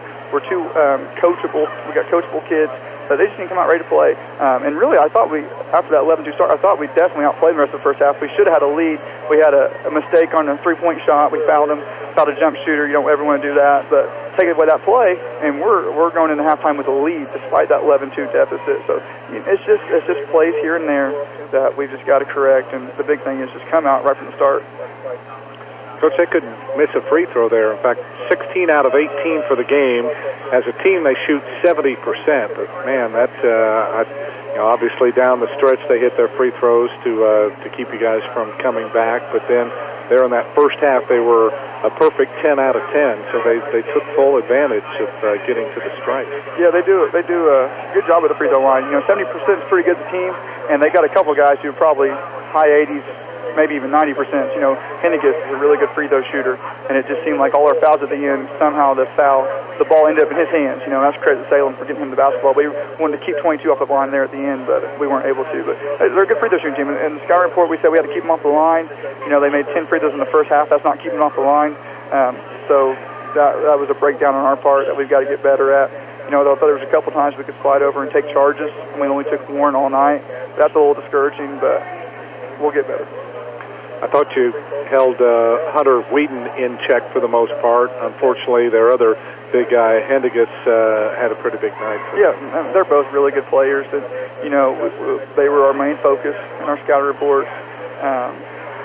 It was encouraging to see how good of a job we did on Wheaton. We've really struggled against post plays. Barrett from Mitchell dominated us. The Wilson kid from Crowsville dominated us. And Wheaton, who's a better big man than both those guys, I don't think he dominated us tonight. I thought he had his moments, and he did some really good things for him defensively, but I don't think he dominated in the paint like those other guys did. So that was encouraging, and they're two good players. It's going to be hard to take them both out of the game. So I thought defensively, we did a nice job, but we got to score more than 39 points, and if we're going to beat a team like that. But defense, it was 40 to 39 with a couple minutes left in the fourth quarter. That's a good defensive effort from our guys. Well, no question about that. But again, they were able to get themselves to the line. Still, you have to feel good that you put yourself in a position at least to win this the ball game. And even though it didn't turn out the way you wanted to, hopefully, again, as the season continues to move along and they're in situations like this, hopefully they'll respond even better the next time. The big thing is whenever you can rebound and take care of the basketball, you're going to put yourself in a position to win. And I think we have good guard play and good players all together that can take care of the basketball. Rebounding coming into the season was a concern. I thought we did a really good job for the most part on rebounds, but when they went on their little run there at the end, it was off 2 putbacks. So it kind of hurt us there at the end, but overall I thought we fought really hard on the boards. I wouldn't say we got dominated in the boards, and we definitely did a good job taking care of the basketball. So if we can just keep improving and keep doing those two things, we'll put ourselves in positions to win, and we'll get better from this. This time last year we were 4-0 and we lost this game, but we actually lost that game last year. They put it to us. This year we just had a little stretch of basketball where things didn't go our way and we didn't make things go our way, and we lost that game. But I thought we played pretty well for three quarters of it, and a real sign of a good team is how you bounce back. Last year we lost the next 2 games after we got beat by Salem. So if we're a really good team like I think we are, like I know we are, we'll bounce back and we'll be all right. Well, I was going to say, not just because it's a conference game on Friday night, but to see how the kids respond off their first loss of the season, I think that places some added importance on the game here on Friday. It does. That's a big goal of ours, to win conference, and if we're going to win conference, we got to take care of business early in the year and put ourselves in position. Our kids know that. But, yeah, you're right. You see how we respond Friday in 2 different ways. But also want to see how we respond in practice tomorrow. It's going to be really easy for us to go into practice tomorrow with our heads down and feel sorry for ourselves. But, we live in a cruel world. People aren't going to feel sorry for you, so there's no need to feel sorry for ourselves. We've got to pull our chins up, put our chin up, and get better as a team. Is that the cruel Coach Leachman world that they're going to live in tomorrow at practice? No. Okay. We're going to spend tomorrow getting better. I told them, another good team. They can take criticism. They can take coaching. And that's right. Let me coach you tomorrow. Let's fix these mistakes. We'll watch a little bit of the film, and they'll listen. We had good effort tonight. Take away that 11-2, we had a good effort. I won't be too cruel to them tomorrow. Yeah, I love the hustle play. Yeah, I tell you, it's fun to watch. Yep. Diving on the floor, and a couple of them we didn't come up with those possessions, but the effort was there, and unfortunately sometimes the ball bounces the wrong way. Yep, that's what it comes down to. Sometimes to be good, to win games, you've got to play good and hope the ball bounces your way a couple times every now and then. Yep. All right. Coach, thanks for stopping by, and we'll talk more about this on Sports Chat tomorrow, and look forward to the kids bouncing back on Friday night. Sounds good. Thanks for having me, guys. Alrighty. Nice job, Coach. Thank you. Michael Leachman, the head coach of the Springs Valley Blackhawks, joining us after the contest tonight as Valley falls here by 9, 48-39, as Salem scoring the final 8 points of this contest to pull out the victory. Let's take a look at the scoring of the game. The Lions are now 4-1 on the year, 4-1 away from home. They were led tonight by Xavier Hendigas. He goes for 17 in the contest. Landon Suvak goes for 9, including a perfect 7 for 7 at the free throw line. And, Suvak, he actually shot more free throws tonight than he has in the first 4 games of the year. He'd only had 5 coming in, and he shoots 7 here tonight, hits them all, and that was one of the keys why Salem able to pull this one out, because they were 16 of 18 at the free throw line. Hunter Whedon held to about half his average. He ends up with 8 tonight. Slayton Miller chips in with 6. Off the bench, they got big relief from Gavin Fleming. He had 6 tonight, and Myron Mead had the other 2. Shane Mahurin started tonight for Salem, but did not score. For the Hawks, they're now 4-1 on the year, 2-1 here at home. They still lead in the overall series at 32-26. Their home record still solid against Salem at 17-7, although the Lions have now won 5 straight overall on the series and 2 straight here on this home floor, on Valley's home floor. 3 double-figure scorers tonight, led by Christian Tucker. He goes for 14. 4 of his 5 baskets were triples as he nearly shot the Hawks to victory tonight. Ryan Tao, Braden Whitaker each had 10, but I'll tell you what, that was key as well, Kelly, because both Braden and Ryan did not score in the fourth quarter, so Salem did a really nice job of clamping down on them in that final quarter. Yeah, Coach Whedon, I'm sure, had a nice talk with his kids there at halftime about the big shots that Ryan Tao stepped out and made from the three-point line, jumpers from the wing, and definitely Braden Whitaker taking the ball to the basket. So they made some adjustments. That's what good teams do, and Salem proved to be a good defensive team here, especially late in the ball game. Trenton McElfresh off the bench had 3, a basket, 1 of 2 at the free throw line, and Jackson Land had 2 free throws for his only point of the night. Zach Carnes started, did not score, and Cole Cooper played off the bench for the Hawks, but did not tally. So again, 14 for Christian Tucker, 10 each for Braden Whitaker and Ryan Tao. 13-6 Salem after 1. They led by 2 at halftime, 25-23, led by 1, 34-33 after 3. And then from a 40-39 contest, Christian Tucker's three-pointer with 2:35 to go pulled Valley back to within 1 at 40-39. But then Xavier Hendigas came down and hit 2 free throws. Landon Suvak hit a pair of free throws. Then Hendigas again for 2, and then a breakaway basket late in the game made our final at 48-39. So the Hawks gave it all they got, but come up short here tonight as they suffer their first defeat of the season. Let's take a look at the final numbers here in this one. Again, a tough shooting night for Valley. 33% for the game on 14 out of 42, and they actually shot better from the three-point line than they did from 2 points. 7 of 22 from inside the arc and 7 of 20 from beyond.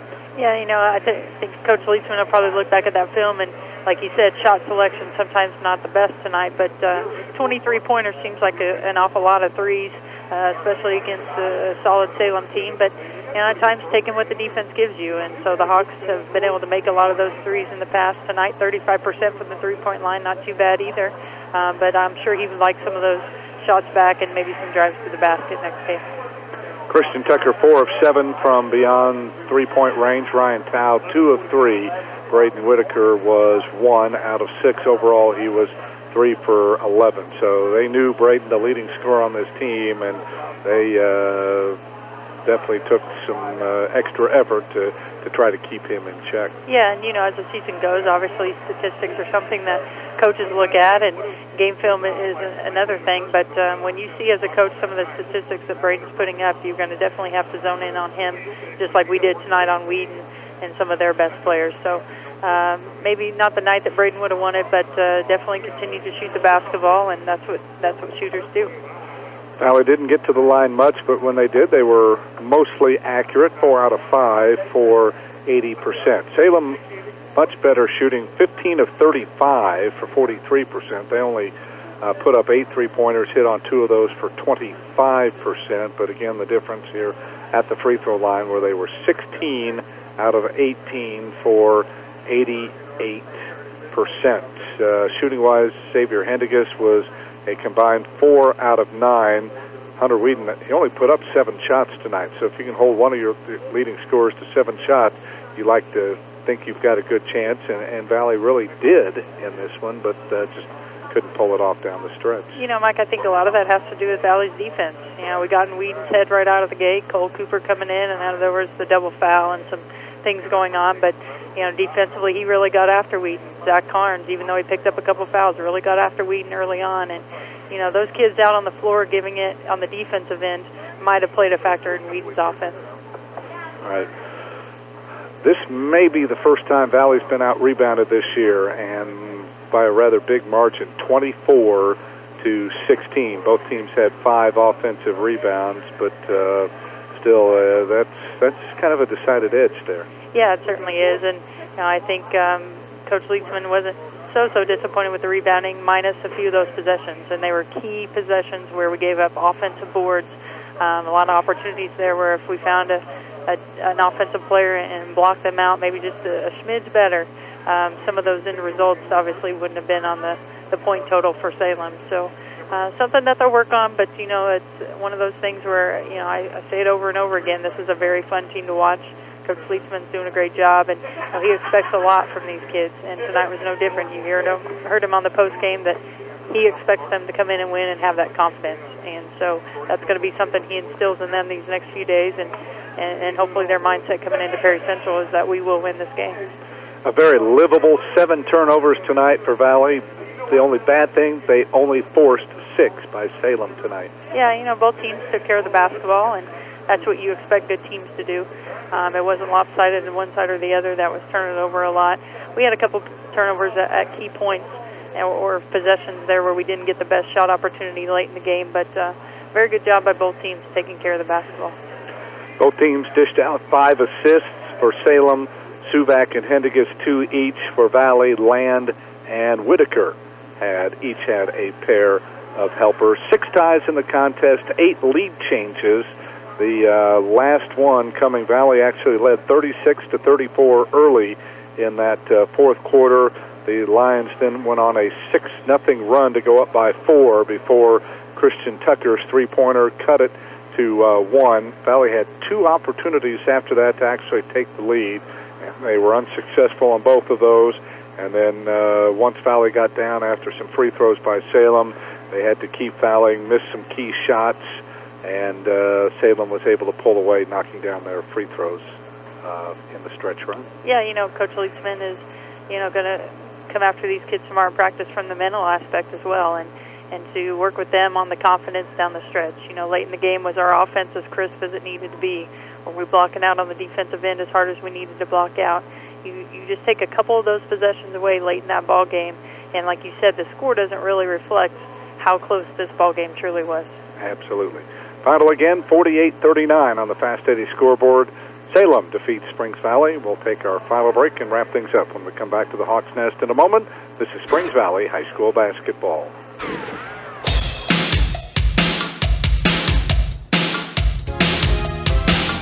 Colon cancer. It's called the silent killer because it usually has no outward symptoms until it's too late. A colonoscopy is the best way to detect and remove precancerous polyps. Screening helps save lives. If you are age 50 or older, talk to your doctor and get your colonoscopy scheduled at IU Health Paley Hospital. Colon cancer can be prevented. Commit to health and get checked. Here's wishing a Merry Christmas to all you basketball fans from all of us at Valley Marathon, where 8 pieces of chicken is just $7.99 every day, including Sundays. Quality Marathon gas, and now we're cooking fried chicken daily. 2-liter bottles of Coke and Pepsi, only 99 cents this month at Valley Marathon in West Baden. This is Springs Valley senior forward Braden Whitaker. Keep it tuned to Q100 all season long for Blackhawks basketball. Before we go any further, let's pause 10 seconds for station identification. This is Springs Valley High School basketball. You're listening to the 6,000-watt sports voice of the Valley, WFLQ, French Lick, Indiana. Back for the final time at the Hawks Nest in French Lick, where Valley falls for the first time in the 17-18 season as they drop a 48-39 decision to the Salem Lions. We didn't cover the rebounds, by the way. Hunter Whedon and Xavier Hendigas each had a half a dozen, and Blayton Miller had 5, while for Valley, Trenton McElfresh pulled down 4, and Ryan Tao and Braden Whitaker each had 3. As we talked about, though, Valley getting out-rebounded by 8 here in the contest. At times I think that you have to look at size, and I know a lot of people don't like that because rebounding is a lot of effort, but we gave up a lot of size here to the Salem team tonight, but definitely a point of emphasis that Coach Leitzman will work on, something that the kids will continue to get better at, and give Salem a lot of credit. They hit the offensive boards hard. They went after the defensive rebounds pretty solid, and sometimes it's hard to bounce back when teams are doing that against you. Is there such a thing as a productive loss, meaning what can you take out of this game to make you better as you move ahead? Yeah, I definitely think so. Right now, Coach Leitzman's disappointed because he definitely felt like they had the opportunity to come in and beat a solid Salem team. But as he processes this game tonight, looks at some game film closer, gets back with his kids tomorrow, it's important to get their input as well. And a lot of times kids will be honest and tell you the truth about things that they noticed and reflected on throughout the course of the ball game. And I know that from the coaching standpoint, he's going to depend on them just as much as they're going to depend on him. All right. So next up, Perry Central on Friday, but again, part of a back-to-back. So a very busy week. If there's any good news, they'll be off for some 12 days after Saturday before they host their holiday tourney. So I'm sure they're going to go at it really strong this weekend. It'd be nice to head into the holiday tourney with a 6-1 record. Wouldn't be bad at all. Right. We don't want to mark the wins up before they happen, but definitely capable of coming out and pulling 2 wins out this weekend and come out and shoot the basketball well, maybe get on the offensive boards a little bit harder than what we did here tonight, and just take care of the basketball. And it's something that the Hawks have done a pretty good job of this season, and hopefully will continue over the stretch of these next couple games. All right. Thanks as always for your input, and we'll have you on not too far down the road. All right. Thanks a lot, Mike. Here tonight, Xavier Hendigas scores a game-high 17 points as Salem hits their free throws down the stretch. In fact, 16 of 18 for the game as they hold off the Hawks here tonight, handing Valley their first loss of the year. Salem improves to 4-1 on the year, 4-1 away from home as they've beaten Valley 5 straight times now in the overall series. The Hawks paced tonight by the 14 points of Christian Tucker, Braden Whitaker, and Ryan Tao, each with 10. The Valley now 4-1 on the year, 2-1 here at home as their 4-game winning streak comes to a halt. They'll try to start a new one coming up on Friday when they take on the Perry Central Commodores. More on that in just a moment. Also in JV action, the Hawks picking up another win. They improved to 3-2 on the year as they defeat Salem here tonight by 4, 39-35. As always, we're grateful to many advertisers have allowed us to bring this game into your home car business, wherever you might be tuning in. And we're especially appreciative of the cooperation we've received from our participating schools, so we send a thank you to the administration and coaches for both Springs Valley and Salem High Schools. We hope you've enjoyed tonight's broadcast as much as it has been our pleasure and privilege to bring it to you. Don't forget, we'll have our Springs Valley edition of Sports Chat coming up tomorrow night, getting underway around 6:30. And then Orleans girls basketball Thursday night will be down in Leopold as the Lady Bulldogs take on Perry Central. That'll be an 8 o'clock tip with broadcast coverage to begin at 7:45. And then be back with us again for our next broadcast to the Springs Valley boys. Friday night, we'll be back here at the Hawks Nest as the Perry Central Commodores come to town. That also an 8 o'clock tip with broadcast coverage to begin at 7:45. For our studio engineer this evening, Adam Hull, our statistician and courtside engineer, McKenna Lee, and for Kelly Schmidt, this is Mike Hamilton bidding you a fine and pleasant farewell from the Hawks Nest in French Lick, where tonight's final score on the Fast Eddie's Country Store and Deli scoreboard, the Salem Lions 48, the Springs Valley Blackhawks 39. This is Springs Valley High School basketball. WFLQ, the sports voice of the Valley. And thanks for listening to tonight's presentation of Springs Valley High School basketball. And brought to you by IU Health Paoli Hospital, the only nationally ranked health system in the state of Indiana. By Springs Valley Bank and Trust, with offices in French Lick, Paoli, and Jasper. Springs Valley Metals, Highway 145, French Lick. And by Smithwell Fiber, now offering DSL and fast internet service to customers to serve you better. High school basketball, the presentation of Q100 Sports. You guys show your appreciation for the broadcast by telling and patronizing our sponsors. You're listening to Power Station for Sports. This is Q100 WFLQ French Lick.